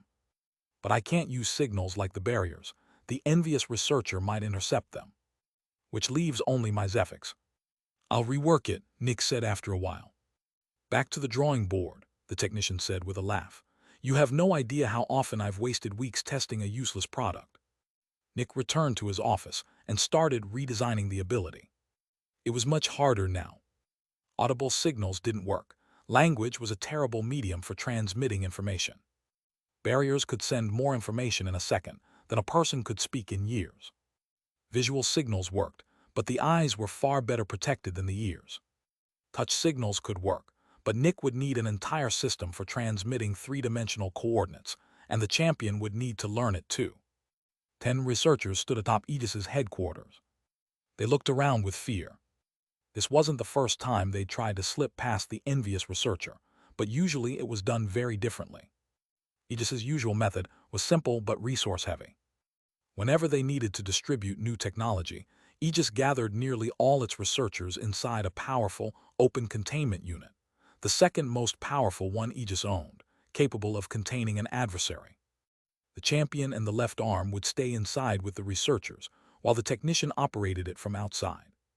This was the only containment unit without the safety feature that delayed its door. If the envious researcher entered, it would be trapped. Naturally, it knew that and never entered. Instead, it attacked the researchers from somewhere inside Aegis. The champion and the left arm had to defend them for a while. While it attacked, several scientists in different cities received their own copies of the new research. They'd all read it at once, and the moment they understood it, they'd distribute it immediately. The envious researcher would stay occupied with the researchers in the containment unit while the technology spread. Eventually, it would give up and go after random people who knew the technology. At that point, it was a race against time. The technology had to spread faster than the envious researcher could kill people. At the same time, schematics would be sent to every city and made openly accessible. The envious researcher would have to destroy nearly every city to erase the technology. Usually, 20 to 500 very intelligent people would be killed across the world. Sometimes, rarely, it destroyed an entire city's network. There was even one time it destroyed an entire city. The envious researcher wasn't dumb. It tried to ignore the researchers inside Aegis in favor of killing the ones outside. But if that happened, Aegis would just escort the outside researchers to headquarters too, repeating the process with a new batch until thousands knew how it worked. At that point, the spread was unstoppable. If the envious researcher ignored the batch in headquarters, it couldn't kill a single person. But by attacking that batch, it left the outside researchers vulnerable. In the end, it was always forced to attack the researchers at headquarters. Every new development had to get past this tedious process. It took the combined power of humanity just to spread a single discovery. It was horrendous. This batch of researchers had originally assumed it would be no different from the other times. But then they were ordered to the top of the pyramid, Aegis's headquarters itself. This was very different. Up here, the envious researcher could attack from basically anywhere. Inside the containment unit, an attack could only come through the entrance, which wasn't very big to begin with. How could the champion guarantee their safety up here? Why were they even up here? That was why they were so afraid. They knew a powerful adversary would soon try to kill them, and they were essentially naked in front of it. Above the pyramid stood the champion, the technician, and the left arm. Nick stood close to the researchers and waited. They kept reading the new technology that was about to spread across the globe. It took longer than usual, given their fear. The champion adjusted his new glasses. "Please move them down 3 millimeters, Nick transmitted. "The angle needs to be perfect for accuracy." The champion did so without protest. This pair of glasses was Nick's new method for transmitting images. He'd essentially turned them into a greater relay, except instead of showing his own appearance, they transmitted whatever he wanted them to show. Nick had built a new ability to interact with the glasses directly. In a way, it was a one-way greater relay. The glasses couldn't transmit anything back. Nick had no receiver for that. He sent a signal with his Specter Zephyx, which the glasses interpreted into an image. They were designed to accept signals only from Nick's ability, making it impossible for anyone else to send them one. For security, Nick had made the glasses as mechanical as possible. No computer or processor inside. The Zephyx simply traveled along manipulation lines within the glasses, changing the color of different parts to form an image. The outside of the lenses stayed reflective, hiding the champion's eyes from everyone. The envious researcher wouldn't be able to see inside them. Nick and the champion had tested the glasses' accuracy several times, and in the right position, they were very precise. The champion never missed a test attack by more than a millimeter. The trouble came with rapidly moving targets. The glasses could only receive signals as fast as Nick could send them. The envious researcher was far more powerful than Nick, and if it moved quickly, Nick's senses would lag behind, sending the champion an outdated image. Because of that, Nick had to predict its potential paths. Its current position by Nick's sense showed as deep red, its likely trajectory a lighter red. There was still a good chance they'd mess up, given Nick's limitations. But this was their best shot at killing the envious researcher. For several minutes, everyone waited. And then, Nick felt it. It's here. Chapter 776. Several kilometers away, Nick felt something lock onto his position. The thing was behind a mountain. He immediately transmitted the location to the champion's glasses. But the champion didn't react. "It's waiting," the champion transmitted. "It's very careful." Sure enough, no attack came. The thing just stayed behind the mountain. Nick got more time to sense the object, and thanks to the proximity, he could make out an outline. He couldn't see the body clearly, but he could tell it had the rough shape of a human. It also wasn't quite a human shape. There were many irregularities in it. Nick refined the image down to the silhouette. When the champion saw the human outline, he was surprised, more accurate than he'd expected. As they waited, Nick tried to find forms that fit the irregularities. Nothing quite fit. Then he subconsciously thought of the aliens, and the image fit much better. Still not quite accurate, though. It was like there were many more, much finer tentacles everywhere. Finally, Nick thought of something, and it fit perfectly. He sent the new image to the champion, who now saw the envious researcher clearly. A human nervous system. A brain attached to a floating nervous system. Through many battles, the shields knew it had small tentacles that launched attacks, but they'd never truly seen them.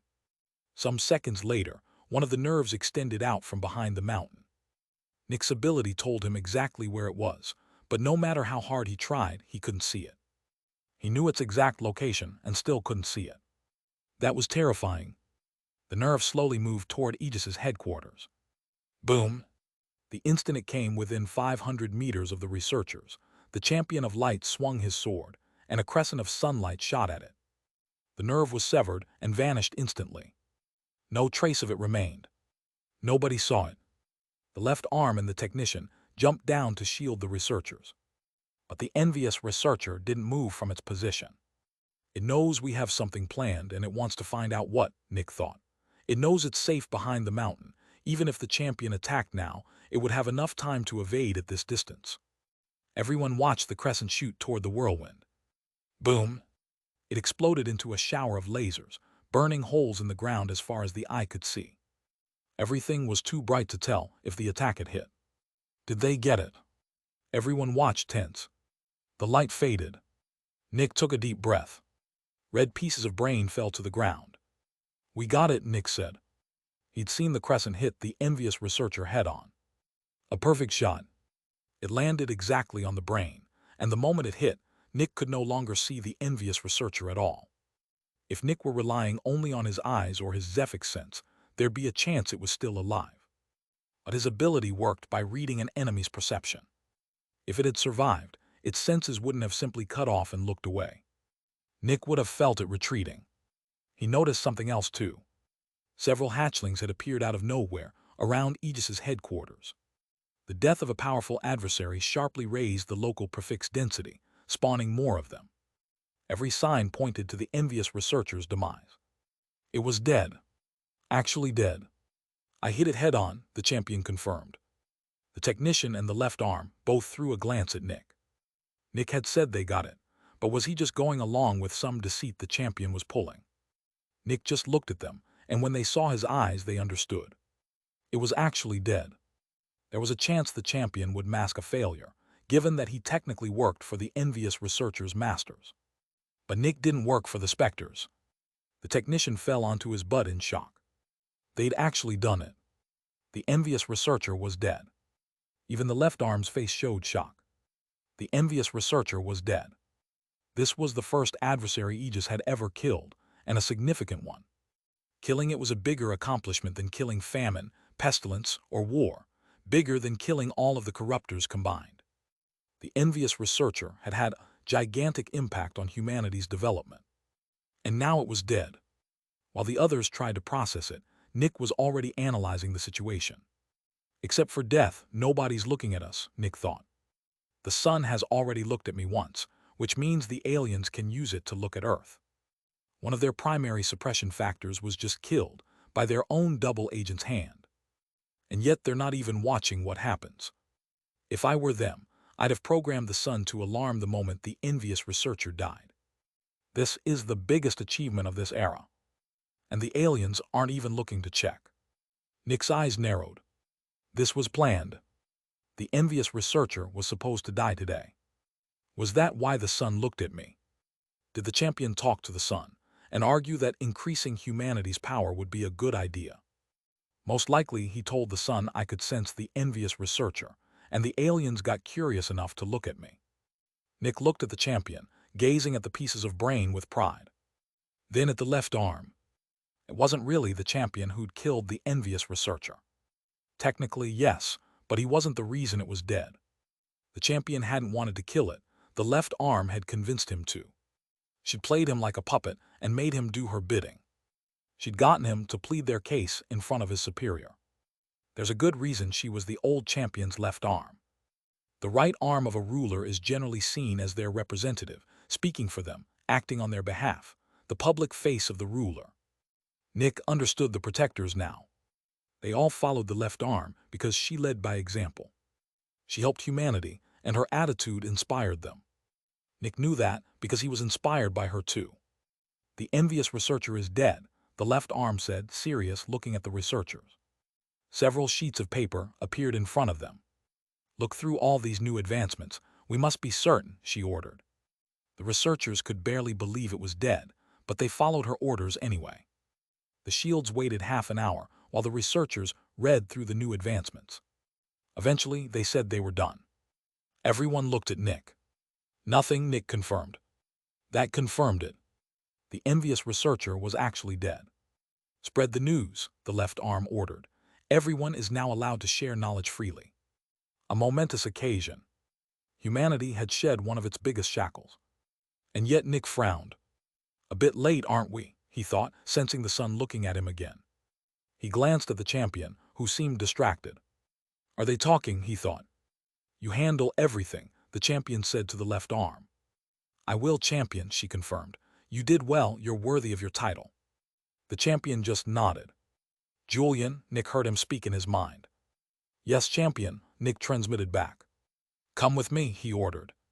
Nick furrowed his brows and wordlessly followed. Ordinarily, one might expect praise for his contribution, but Nick knew better. The two of them entered Aegis's headquarters and walked into the champion's office. The door closed behind them, and Nick's senses were cut off. The champion's office could be fully isolated from any kind of sense. The new window, too, was sealed behind the walls. In this state, not even the left arm could sense what happened inside. Whatever the champion wanted to do to Nick wasn't something he wanted anyone to witness. Killing me right now makes no sense. This would be the worst possible moment, Nick thought. The thing he fears most is exposure, and killing me after all I've contributed would be impossible to justify to the other shields. We've come to this point, huh? I knew this would happen eventually, but not this soon, Nick thought. I don't see how there could be a more beneficial partnership for me than with Aegis, Nick answered. The champion looked at him evenly. He'd expected such an answer. Hadn't he thought something very similar himself once? The light inside the champion's hall brightened and gathered above his throne. The champion stood and walked down, stopping at the spot the right arm always took, to the right of the throne. The light gathered into the shape of a human. Except for the shape, nothing else resembled a human. Just a silhouette of pure white light. It landed in front of the throne, and Nick could see it looking at him.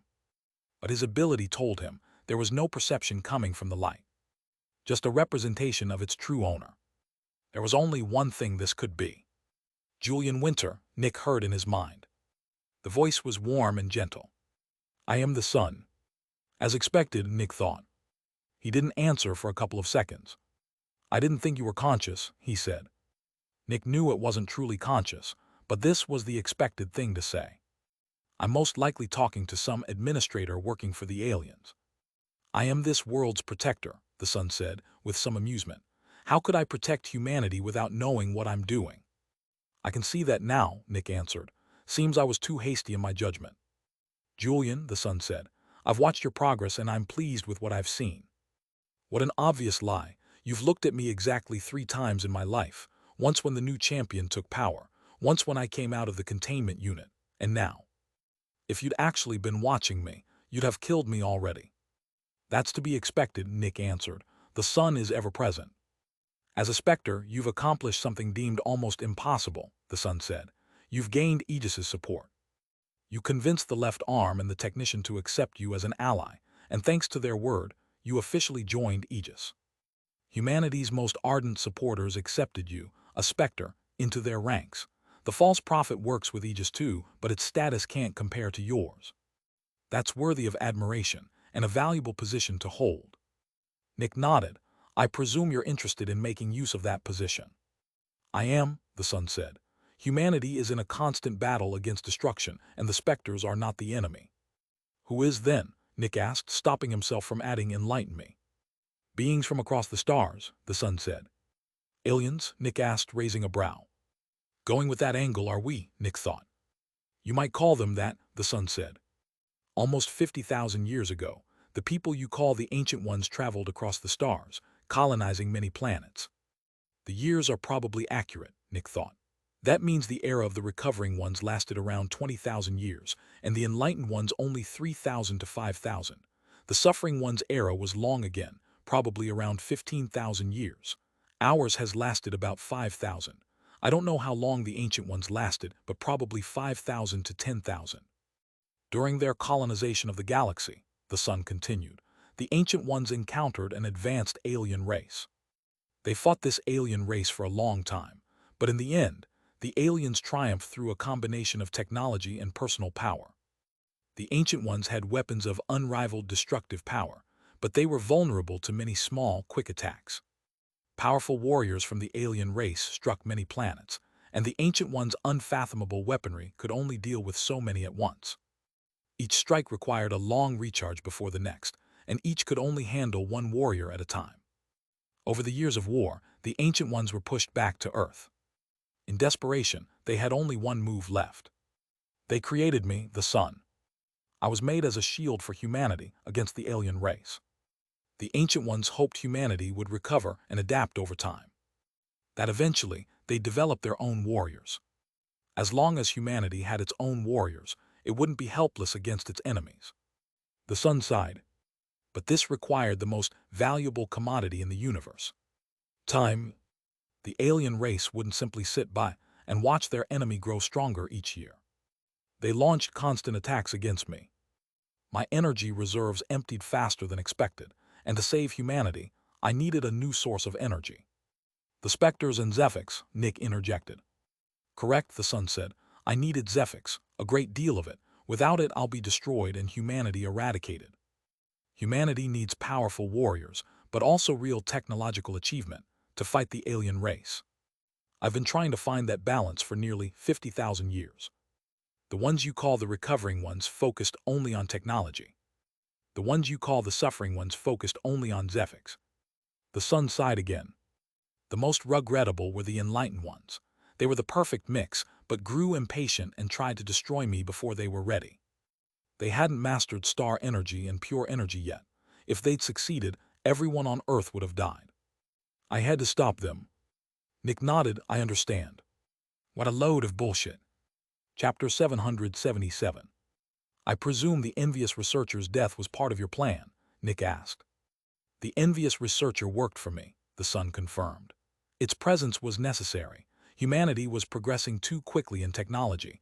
I needed them to bolster their physical power first, before unlocking star energy and pure energy. I made it as powerful as it was to serve as a test. Humanity had to overcome it themselves, with their own power. Only then would they have reached a level befitting their technology. The sun laughed bitterly. In every era, humans are brilliant, and the rate at which they discover new technology is astonishing. The alien race needed millions of years to gain the ability to colonize other planets. Humanity went from inventing writing to traveling the stars in under 20,000. But that was exactly their downfall. Their natural evolution couldn't keep pace with their technological one. Strong minds, weak bodies. Weapons capable of destroying entire planets, operated by beings less than a century old. The ancient ones were children holding guns. A child like that is dangerous, but an adult can find all manner of tricks to take the gun without getting shot. Humanity must not repeat that mistake, and I'm here to ensure it doesn't. Humanity has now reached a level of power that earns them the right to unlock the true power of the stars, star energy. They'll no longer just channel it into mindless machines. They'll incorporate it into their own bodies and build a solid foundation. But that takes time and many years of evolution. Nick nodded. I believe this relates to my new job. Indeed, the sun answered. I've decided to relieve the envious researcher of its duty. I didn't kill it. I whisked it away before the champion's strike could land. The champion's expression didn't change, and that was exactly what gave him away. If that were true, he'd have probably nodded a bit subconsciously. I'm fairly sure the envious researcher is dead. The sun knows I'm a Specter, and wants to seem like it doesn't discard servants once they stop being useful. After all, it thinks I'm a Specter, and Specters only care about their own gain. Humanity's technological progress no longer needs suppressing, but it needs supervision, the sun said. I want you to take care of that. Nick nodded. What do you need me to do? Humanity must focus more on biology than cold metal, internal power before external power. I want you to supervise humanity's technological advancement in secret, join their researchers, and keep me updated on their progress. If it goes in the wrong direction, redirect it. If you can't, tell me, and I'll take care of it. This alien isn't good at lying, Nick thought. First it says it's watched me my entire life, now it says it needs me to report to it. How do I contact you? Nick asked. Just speak the words, "Oh, son," and I'll be listening. I may not always answer, but I'll hear you, it said. Probably a phrase that triggers a recording function. Okay, Nick answered. I accept. The more powerful humanity grows, the more powerful I grow. Humanity is my partner, not my prey. We're working together. A large number of shields means a good chance of me becoming an adversary. Nick was trying to lure the sun into confirming one of his suspicions. You're more correct than you think, the sun said. Every Specter's evolution is up to them, but only up to the 7th level. I am the Specter's creator, and I decide whether they can advance further. There are no adversaries I haven't allowed to become one. As my personal agent, you're free to join their ranks. If you prove especially useful, I might even let you become an Eternal. As humanity grows more powerful, it'll need more Eternals anyway. Those who work for me benefit immensely. I'm the path to true power, and I don't abandon my followers. The envious researcher is becoming a peak adversary as we speak, and when it's time, it'll return in the guise of a different Specter to work with humanity. But first, humanity must overcome the next trial of power. They must be able to suppress adversaries next. Then the trio of destruction. Only when they overcome death will they be allowed to reach the 9th level. By then, humanity should be familiar with star energy, and should have made contact with pure energy too. Right now, humanity is powerful enough that I can keep the alien race at bay without danger, which means it's earned time to evolve in peace. With time, humanity will surpass the alien race and return to the stars. It's now your duty to keep the evolution of biology and technology in balance. If you can't keep it balanced, I'll be forced to do so with more challenges. Your diplomacy is what matters most for this job. Nick nodded. I understand. I will do my duty. Good. The son handed Nick a huge book of instructions. Naturally, he was to keep all of it secret. On the surface, he was still working for Aegis. As Nick read the book, he couldn't help reflecting on his situation. I worked for the corruptors while secretly working for Aegis. Then I worked for Aegis while secretly working for the future of humanity. Now there's an additional layer in the middle. I seem to work for Aegis, but I actually work for the sun, while in truth I work for the future of humanity. I'm a triple agent, and sometimes even a quadruple one. So many secrets. So much subterfuge. Well, what's one more layer? I've been embroiled in deceit my entire life. Nothing's really changed. Just one more mask. Chapter 778. After handing over the book, the sun vanished again. For the first time in his life, Nick had come into contact with the actual sun, or more precisely, some alien using it. It was clear the sun wasn't sentient, no doubt about it. It was near omnipresent, able to look at anyone at any time. The fact that it hadn't looked at Nick until he came out of the containment unit proved as much. It had only started paying attention nearly half an hour after they'd killed the envious researcher. A sentient, omnipresent being would have simply turned its head. I expected this eventually, Nick thought. I needed to become an agent of the sun at some point. Specters are its creations. There were bound to be restrictions. Without its blessing, I wouldn't advance past a certain point. I planned on becoming an agent someday anyway. Now or later makes little difference. One more mask, but nothing's really changed. In fact, only good came of this. We work for the same being now, the champion commented, but nothing much has changed. You're still part of Aegis. Nick nodded. The sun is humanity's ally and Aegis represents humanity. There's not much difference in who I work for. It all comes down to the same thing, humanity's rise. The champion nodded. As I've said before, the sun is not humanity's enemy, but its ally. Our duty to it is even more important than our duty to Aegis. Aegis represents only one era. The sun represents all of humanity's history. Agreed, Nick said. As instructed, I won't share anything I heard today. I'll get straight to my new job. The envious researcher just died, and the technician is probably already researching everything he can. The champion looked at Nick. A word of caution. The Specters are still our enemies despite being the sun's creations. I understand, Nick answered. They're a trial for humanity. The trial would be worthless if they didn't give their best to stop us. As long as you understand, the champion said. Nick bowed politely. I'll return to my duties, champion. The champion nodded, and the office's isolation function deactivated. Nick stepped out and entered the left arm's office. She'd already returned. Anything I need to know? She asked. Nothing's changed, Nick said. I just got a commendation and a couple more years of leave from my duties. The left arm nodded. Tell me when you're ready to return to work. Nick nodded and left. The left arm was sharp enough to catch Nick's hidden message. Nothing had changed. In secret speech, no word was wasted. Unnecessary words only clouded the message. That Nick opened with that sentence meant one thing. His loyalty still lay with the technician and the left arm. Of course, it was also possible his loyalties had shifted, and he simply knew what to say to placate her suspicion. Both were possible. But the left arm trusted Nick. She knew where he came from and how much he wanted to help humanity. This wasn't just some random Specter. This was Nick. And the claim of a commendation and free time was also an obvious lie. The champion never gave Nick free time. All of it came from the left arm. A commendation from the champion. He hardly seemed the type to praise a Specter. Her suspicion was right. The champion hadn't given him any free time. Nick had lied about it purely to benefit from the claim. He needed a cover story for why he'd spoken to the champion alone, and this was it. What was the champion going to do? Tell the left arm he hadn't granted Nick any leave? That would only look more suspicious. I'll use a good chunk of my free time to learn more about technology. It's a field I'm still lacking in. Knowing more about how our weapons work will help me, Nick said. The left arm showed no reaction. You're free to do so, she answered. Another hidden message, though what revealed it wasn't the content, but the context around it. The left arm knew the champion was listening. That Nick mentioned learning about technology, while the champion listened told her what she needed to know.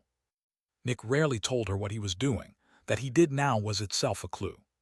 She concluded Nick was now also working for the champion, on something tied to humanity's technological progress. Since she knew the truth about the sun, she understood exactly what that meant. Nick had gotten the envious researcher's old job. Perfect. Nick was now the one secretly advancing humanity's technology, while the envious researcher had been the one suppressing it. Now he was both. The detective solving the murder and the murderer. The understanding between the two of them was remarkable, built on the left arm's experience and intelligence, and Nick's mastery of deceit. Both could share information, while the most powerful person in the world listened in. The foundation of that kind of communication was simple. Trust. Each trusted the other to decipher the hidden message. And both were right. Chapter 779. Nick walked down to Aegis's research and development department and entered the technician's office. The technician was smiling brightly, sending out one report after another. He was writing down his accumulated knowledge and making it available to nearly anyone in the world. Many people would want to keep such knowledge secret. They'd spent years accumulating it, and sharing it felt like doing the work and letting others reap the reward. But the technician was like the left arm. His sole desire was to help humanity. He was happy to share centuries of knowledge with everyone on Earth. Good job out there, the technician said with a smile. Nick nodded. Humanity broke one of its biggest shackles today. Then his eyes narrowed, and he took out the glasses the champion had worn during the battle. The champion had handed them back within 30 minutes of the envious researcher's death. Want to see what it looked like? I can show you with these, Nick said. The technician perked up. I'd love to. Nick handed over the glasses, and the technician put them on. He saw the image of a floating brain with a nervous system. After a moment, the brain dissolved into smoke, and the glasses deactivated. The technician took them off and handed them back. Really interesting. So what will you do now? He asked. He was fishing to confirm a suspicion. He'd been present while Nick developed the glasses, and knew the image didn't actually disperse when deactivated. It just faded. He was the only other person who knew that. The champion didn't. I'm going to focus on technology for a while. Specters don't have humanity's inherent affinity for it, Nick said. The technician's suspicion was confirmed. The image turning to smoke had already been telling. Or more precisely, it hadn't turned to smoke but mist. And the technician knew of only one being who could turn to mist on command. That told him Nick now held the envious researcher's old job, and Nick's stated interest in technology confirmed it. Ghosty went still for several seconds. Are you serious? He said aloud. The others looked over. Yes, Nick answered. I saw it die myself. I'm 99% certain it's dead. How? Ghosty asked. I'm good at sensing specters, as you know. The champion of light is very powerful. I told him where it was and he killed it. Simple as that. The champion. Yes, if the champion could see the envious researcher, he could kill it.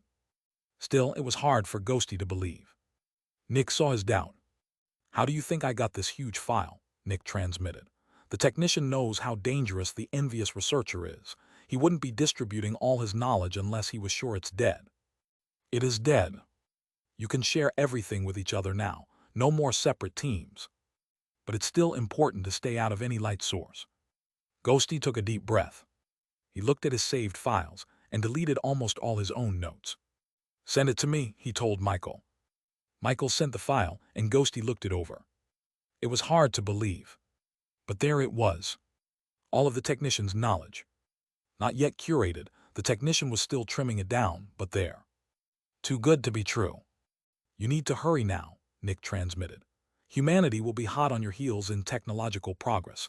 Make the star energy generator as small as possible so we can access the seeds and research pure energy. Everyone ready? Ready? In position. Ready? Ready? 4 agents waited outside a huge hole, while a 5th was hidden inside it. Don't forget, the leader said, it can disorient you with its screams. I'll leave your barrier settings up to you. Zurin, lure it out, the leader said. Zurin, a black-haired man with 2 short swords, moved deeper into the hole. The hole was nearly 4 kilometers deep, leading into a cavern. He moved carefully, his barrier glowing. He reached the bottom and looked into the cavern. He couldn't tell if the Specter had already noticed him. Slowly he pressed forward, deeper into the cavern. After several minutes, the walls suddenly turned red. It noticed me, Zurin thought, turning around. The cave began to warp, and smiling red faces appeared across the walls. Zurin punched through one, but it led nowhere, just more ground. Then the faces opened their mouths and let out a piercing screech. Zurin clutched his head as it warped his perception. With one eye he kept watching his barrier, which showed him where to go. He punched through more walls, and the screeching intensified. Suddenly, he saw a mass of black tendrils closing in from behind. Zurin gritted his teeth and adjusted his barrier settings. He regained control of his mind, but the screeching kept draining his Zephyx. His swords lit with black flames, and he unleashed a slash forward. The wall blew open, but new ones appeared ahead. He kept cutting through them. Bang! Something struck his barrier. This isn't a mid-demon, Zurin thought through gritted teeth. Fuck this city and their shitty intel. His Zephyx kept dropping as he punched through more walls. His barrier began to flicker. Bang! Sunlight. But he saw it for only a moment before more walls rose in front of him. Another hit landed on his barrier. Luckily, he was a peak hero. The Specter drew closer. Boom! Everything below Zurin was blown away by a terrifying white laser. The faces screeched louder, and both of them saw sunlight again. 4 other agents appeared below the Specter, cutting off its retreat. It's a late or peak demon, Zurin transmitted to his colleagues. Affirmative, the leader answered. All the walls blew away, exposing the Specter, a ball filled with smiling faces. It kept chasing Zurin, but his speed suddenly doubled. He'd been moving slowly on purpose to lure it out. With his true speed, he got clear of it. Now the Specter hung in the middle of the sky, surrounded by 5 agents. It had built so many walls during the chase that it formed a pillar reaching into the sky, without the Specter noticing how high it had climbed. Start suppression, the leader commanded. The screeching returned, powerful, but the barriers blocked it. The agents moved in. Incoming, one of them transmitted. Even mid-fight, they paid attention to the newcomer. A beautiful red-haired woman. She smiled when she saw the agents. Then her entire body turned black, a hate-filled sneer spreading across her face. I'll deal with this one, the leader shouted, shooting toward the new Specter. Suppress the other and assist ASAP. White light gathered around the leader. Bang! The leader shot forward with terrifying speed. As she closed in, the new Specter expanded, within an instant, nearly 100 meters wide. A huge face filled with happiness and hate appeared in the black cloud. Everyone felt the terrifying amount of Zephyx pouring from it. A peak demon at least. Still, the leader kept rushing forward. Whoom! The entire sky went dark. All the agents and the first Specter were suddenly swallowed in darkness. The nightmare's influence had appeared, but the agents quickly lit their barriers. The first Specter used the opening to strike one of them. Bang! The agents watched in horror as a priority message flashed on their barriers. The leader's barrier had broken. Within a second, the darkness vanished, and the agents suppressed the remaining Specter.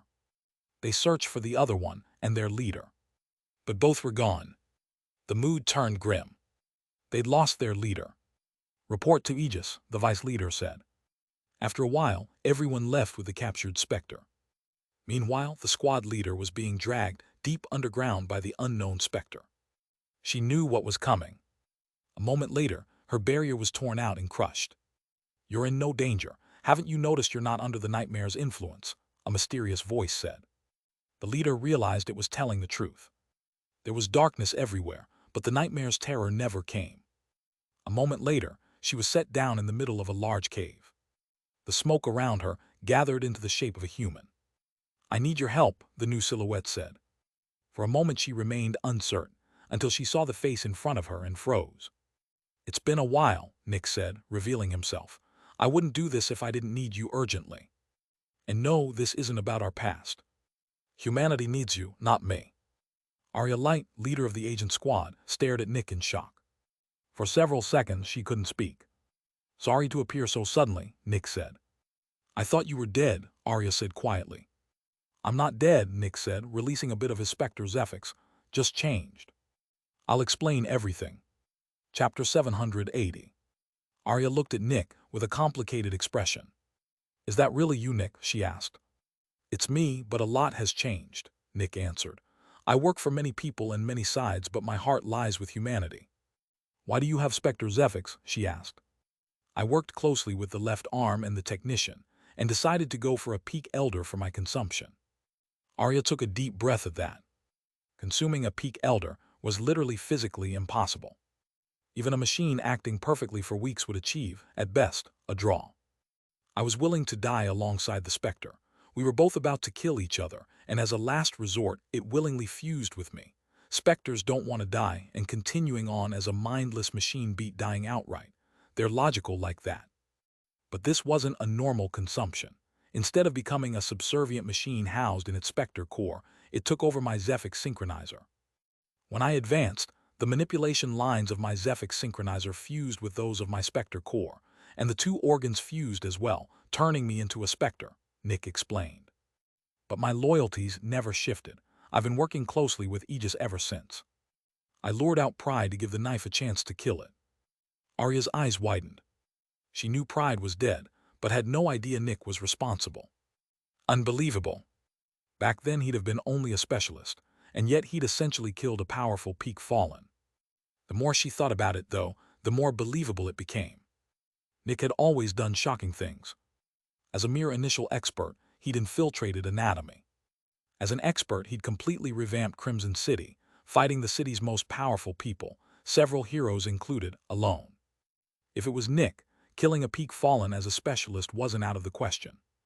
Not alone, of course, but he could create the circumstances that led to its death. "I also lured out Lust, and gave the right arm the opening to kill it." Arya was shocked again, but if he'd done it once, he could do it twice. "And I helped the Champion of Light kill the envious researcher." She'd already suspected as much, after hearing about the two dead corruptors. "Why are you here? Why did you let me think you were dead?" she asked. Nick sighed. "Things are muddier than you think. Not everyone who works for Aegis does so for humanity's good. Not every Specter is the enemy. The trustworthy aren't always trustworthy, and traitors can seem trustworthy. I can't tell you everything. You know a bit of science, right? Do you know about the speed of information?" he asked. "Information can't travel faster than light," Arya said with a nod. "Information is physical. If it has a speed limit, it exists in some form, which means it can be measured. We're in the sun's domain, the sun's world.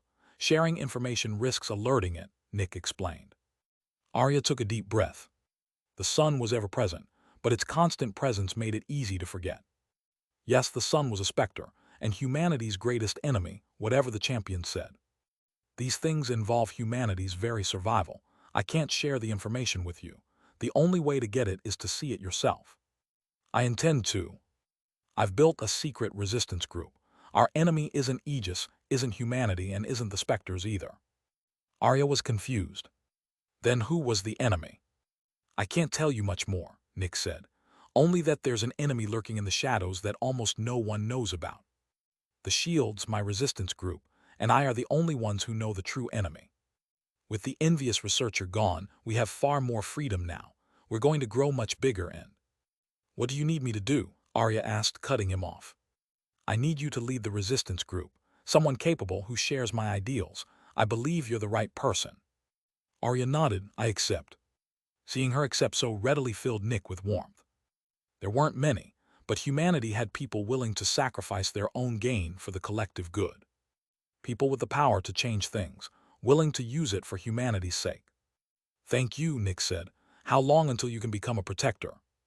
"Assuming perfect Zephyx production, about 30 years, she answered. Nick nodded. "I can provide that." He summoned a Specter cage. I'm sorry, but I still have to keep the location secret. You'll know where it is and see the true enemy once you become a protector. Arya grew interested and walked into the Specter cage of her own free will. She hadn't seen Nick in decades, but she knew him. Nick was the reason her attitude had changed at all. As Blitz's CZE, she turned a blind eye to the corruption and suffering around her. But seeing him put his life on the line for the people had inspired her. She'd had the power to change things and, out of complacency, hadn't used it. If a mere expert could force several heroes to change, why couldn't she? She wanted to make a difference. She wanted to help humanity. Arya had idolized Nick for his self-sacrifice. That was also why she'd entered a relationship with him. Sadly, it hadn't worked out, and she could tell it never would. Nick was someone wholly focused on humanity's good. She knew he'd never allow himself to feel happy. That wasn't a good thing, but without people like him, humanity would be far worse off. Nick sacrificed his own happiness so others might have theirs. Admirable as that was, it left no room for companionship or romance. Arya was fine with that. Chapter 781. Nick went to the secret research base and released Arya. Seeing the many different machines, she grew interested. The most surprising thing, though, was that she saw no one else. Every current member has seen the true enemy and is isolated in the true center of the research base, Nick said. I'd like you to keep my presence and anything about me secret. Only one other person here knows. You don't know what my ability is, but you know that anyone learning it puts me at a huge disadvantage. I can't let that happen. Please understand. I know, Arya answered. Suddenly, the huge gate at the end of the base opened, and someone stepped out. Arya's eyes widened at the sight of him. Ghosty's widened too, seeing her. Well, what a pleasant surprise, Ghosty said, smiling as he approached. Honestly, I was a bit hesitant when Nick said he'd found a new leader for all this, but seeing you erased my doubts. Arya sighed. It's nice to see a familiar face. I always believed you had humanity's good at heart. Well, Ghosty said, rubbing the back of his head with an awkward smile. It took a while, but our mutual friend helped me realize a desire I'd always had. Arya smiled, same here. How much does she know? Ghosty asked. That there's a true enemy. That's the extent of it. Not what we're researching, how many members we have, or who they are. Like everyone else, she has to see the enemy first. Understood, Ghosty said, turning to Arya. I know you probably doubt Nick's words since they contradict some fundamental truths, but I assure you he speaks the truth. Everyone here doubted him too, until they saw the proof with their own eyes. I don't doubt him, Arya said, shaking her head. I trust Nick. Ghosty smiled. Good to hear. I'm sorry, but you'll have to stay out here until you become a protector. Advancement is a requirement for seeing the proof. I understand, Arya said. I'm also the only one allowed in and out of the center. Others only pass through this door with me, so you likely won't meet anyone else until you've advanced. I hope that's all right, Ghosty said. A blonde woman in Blitz's uniform worked through paperwork at her desk. Her eyes were narrowed, radiating cold authority and confidence. Despite her relatively young age, she'd already become a peak specialist. 150 years might sound unimaginably long to normal people, but for a peak specialist, it was young. She was clearly bound for hero rank and well on her way to protector. I'm here to talk about Vernon. Samar's eyes narrowed, and she slowly looked up. A shadowy figure had appeared in her office, standing right in front of her desk. Yet she wasn't even startled, as if she'd been expecting anything and everything. What's there to talk about? She said coldly, returning to her paperwork. He's already dead. Watching her reaction, Nick could tell Samar was terrifyingly capable. She'd met his appearance with perfect calm. Her self-control was the best Nick had seen, save for the left arm. She could be a tremendous ally or a terrifying enemy, Nick realized. I know the truth about Vernon's death. I can tell you exactly what happened, Nick said. Your words are untrustworthy, Samar answered calmly. You're cloaked in shadow. For all I know, you just want to lure me away with a promise to kill me quietly. You're despicable, Samar said through gritted teeth. I have to do this, Nick said. Not for me, for humanity.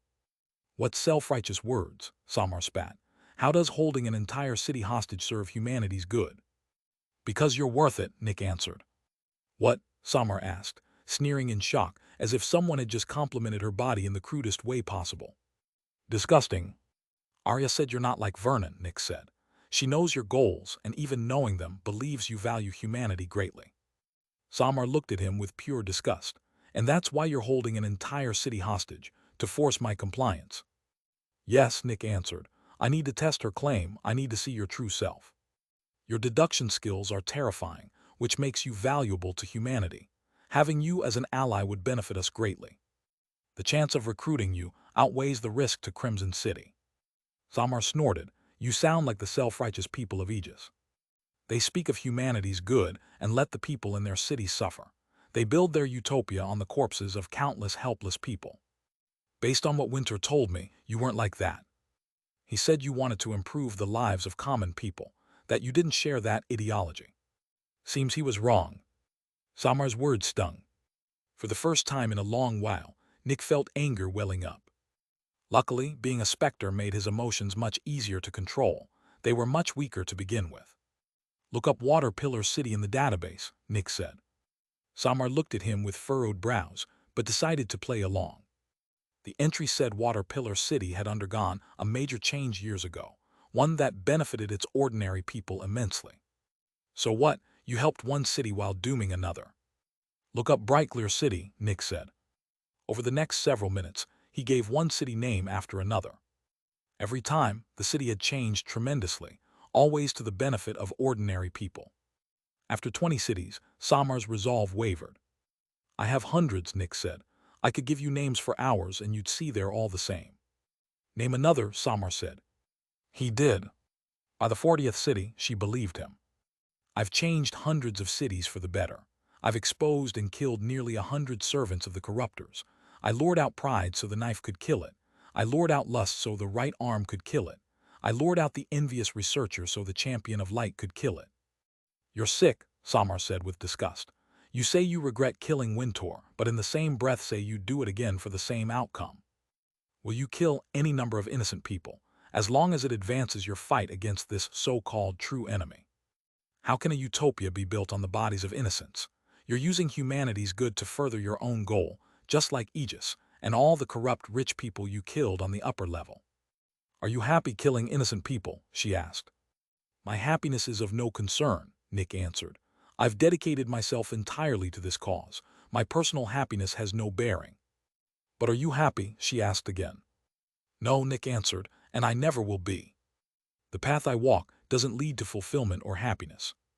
I'm a soldier in a war-torn city. I only know how to fight, how to reach the collective goal. My methods are debatable but effective.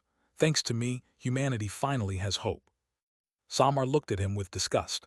Do you hear yourself? You're a hero, not the champion of light. Do your delusions of grandeur know no bounds? I'm telling the truth, Nick answered. Denying my own importance would only damage humanity. Do you think I feel accomplished, thinking about my own importance, that I feel better than anyone else? No, Nick said again. I feel pressure. Humanity's fate rests on my shoulders, and that weight is heavier than you can imagine. If I fail, millions will keep suffering for millennia. Humanity might never recover. As long as I'm alive, humanity has a shot at true freedom. I'm not living for myself, but for everyone else. I don't want to sacrifice the people close to me. I don't want to see the left arm or the technician die. And yet, if it's necessary, I'll sacrifice them. Everyone has put their hopes in me, and letting them down would be the worst thing I've ever done. I must lead humanity to freedom. The world set me on this path, and I have to walk it to the end. There's no other choice. Samar looked at him with skepticism.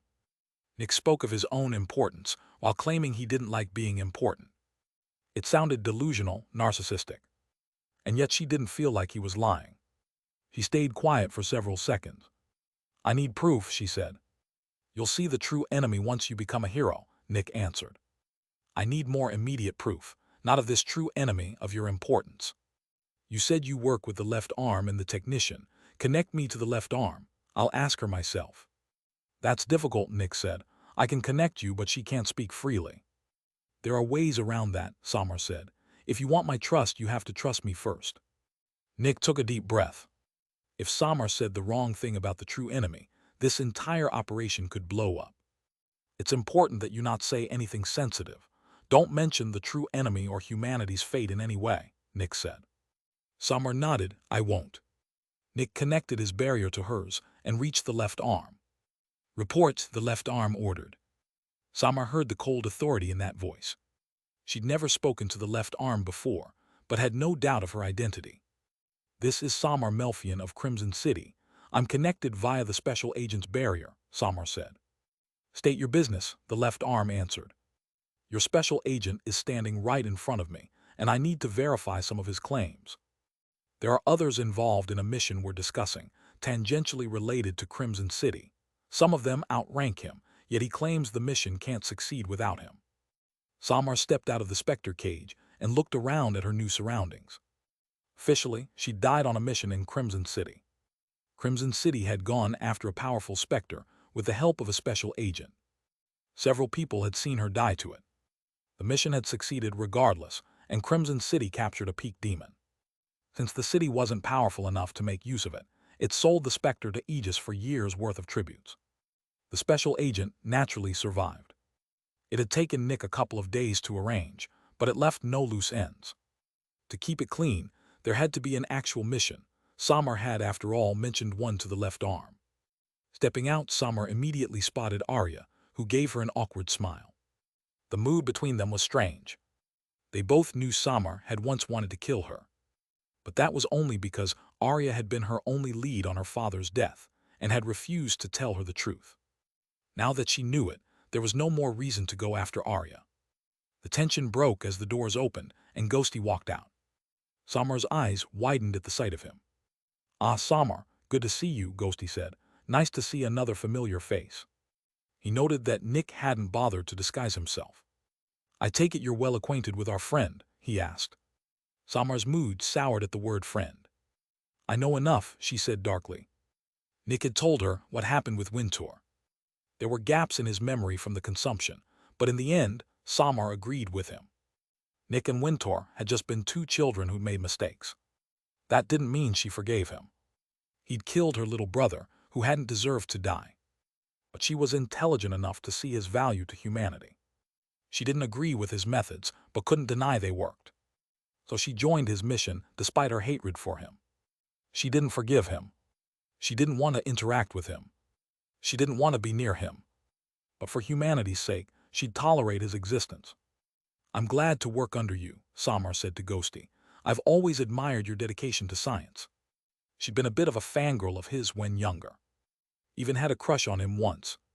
Sadly, the life of an extractor tended toward loneliness, and any desire for friendship or romance had long since been smothered. Ghosty and Samar traded pleasantries. Good job, Arya transmitted to Nick. Samar's a brilliant girl. I can tell, Nick answered. She almost feels like a young version of the left arm. The left arm is Aegis's backbone. Given time, Samar might become humanity's. Nick wasn't exaggerating. Samar was still young and had the talent to become a protector. With enough advances in biology, humanity might even find a way to increase how much Zephyx a human could absorb. That could let Samar become a shield someday. She'd been willing to set aside her personal vendetta for humanity's sake, not something everyone could do. Nick's team was taking shape. None of its members were mediocre. After bringing Samar to the secret base, he left to catch more Specters. He needed a large group spanning different power levels. The team was about to grow bigger, and Nick couldn't keep kidnapping strong Extractors forever. Young people were the future, and since this mission would span decades, maybe centuries, he needed them. Over the next year, Nick recruited 40 more people, almost all Johns or veterans. He kept to this level because of his mind-reading ability. Secrecy was the highest priority. He read every recruit's mind to rule out issues. Having family was already a problem, since he couldn't let family members stay behind with the recruits gone. Excessive ambition was another. The recruit needed the will to grow stronger, but too much hunger for status or recognition made them a poor fit. Nick also captured 20 more Specters across various power levels. In the end, the team grew to nearly 50 people and around 25 Specters. Zephyx production rose sharply, and so did the range of research topics. For the next 4 years, Nick read through the technicians' research notes. He needed to keep up appearances as the envious researcher's replacement. He didn't read everything, just enough to grasp the general gist. Nick wasn't a researcher. He was an assassin and undercover agent. Knowing enough to understand the technology was sufficient. He planned to spend the following 5 years listening to the captured adversary. With his new grasp of technology, he could steer those conversations more productively. Much of what the adversary explained, humanity already knew. Skipping past that would save years. But before returning to the adversary, he had one issue to deal with. The Fiend of Darkness. It was still held in an Aegis stronghold. Visiting every decade or so wasn't unusual, but more frequent visits might raise suspicion. Still, with the team growing, they needed more regular access to it. I need to get the Fiend of Darkness, Nick thought, and make it look like it was never the target.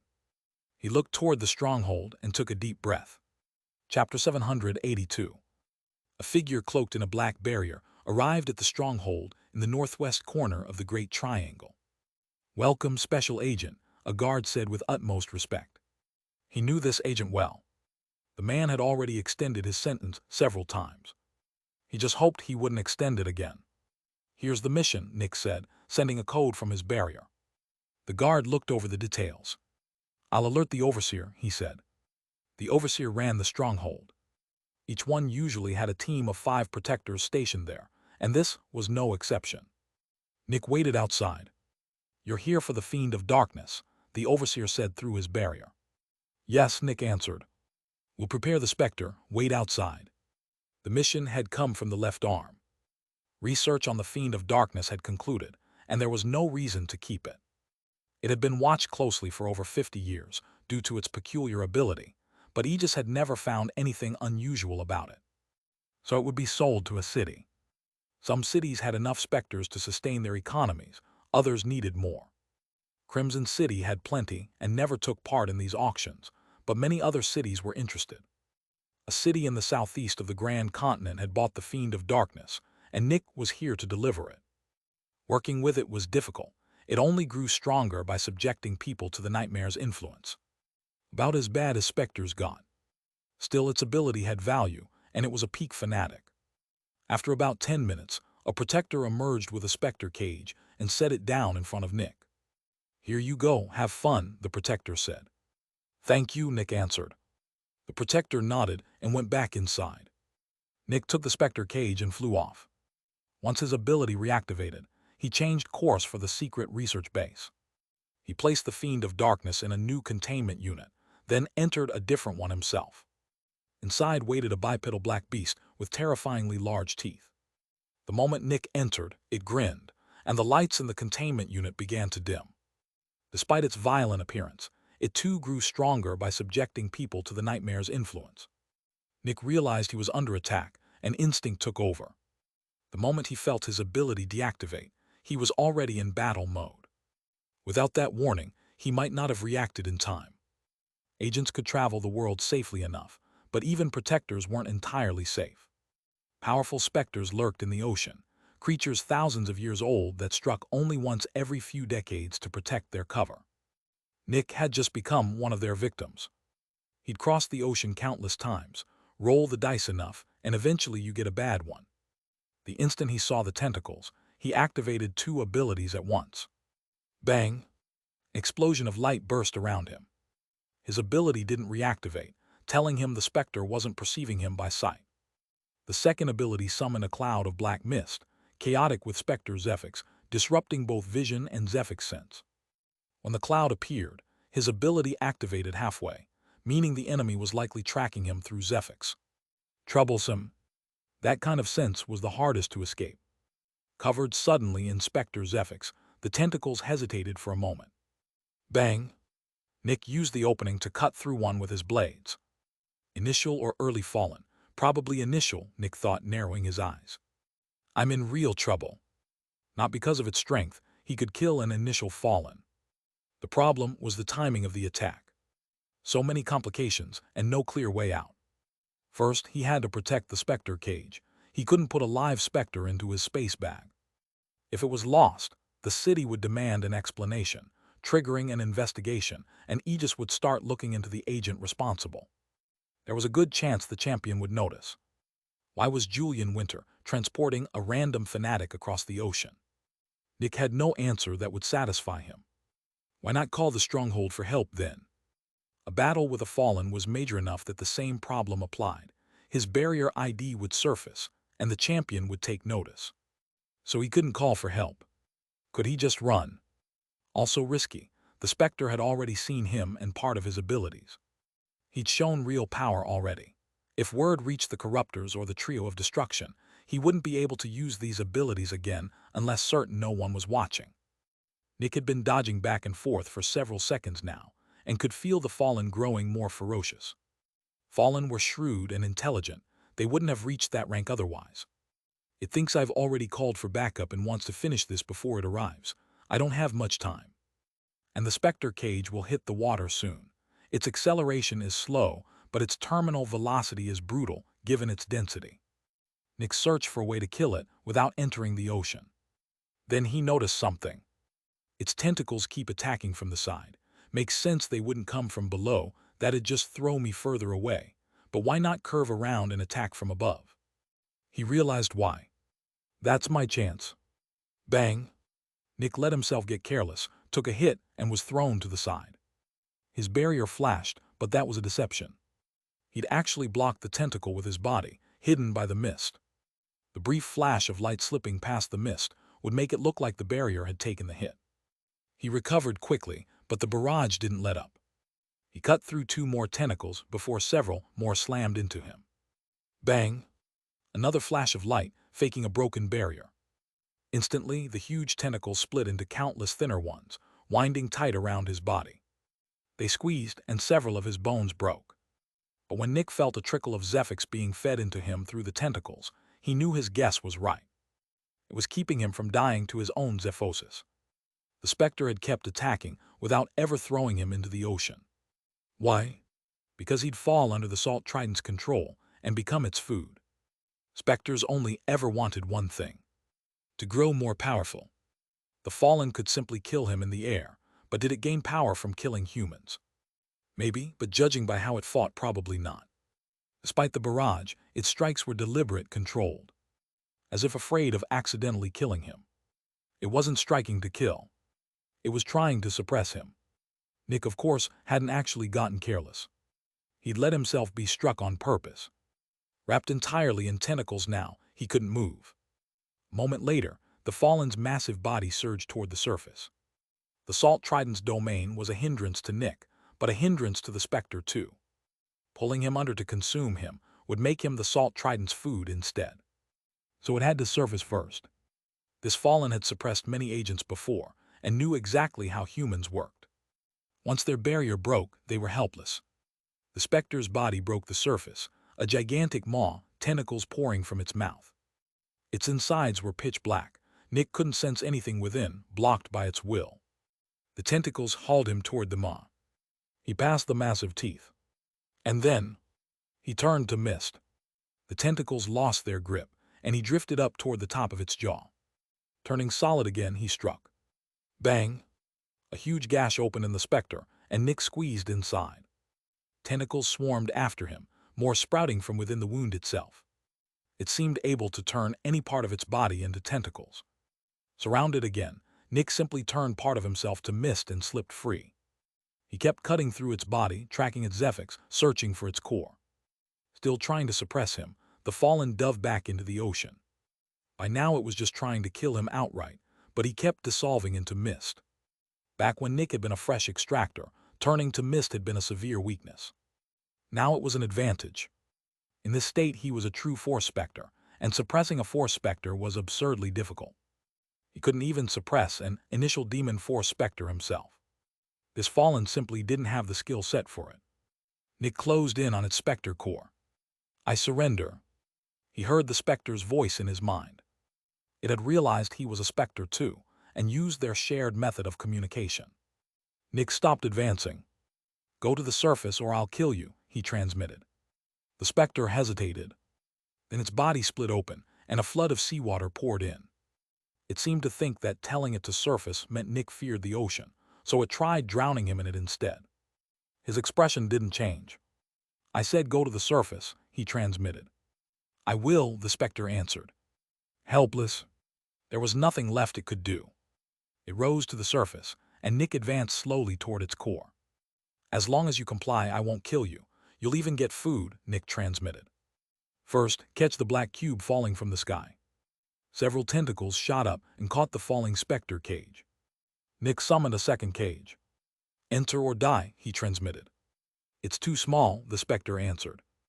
Then you die, Nick said, readying his blade at its core. I'll comply, but I'll lose all my food. Nick's eyes narrowed. Things had just gotten more complicated.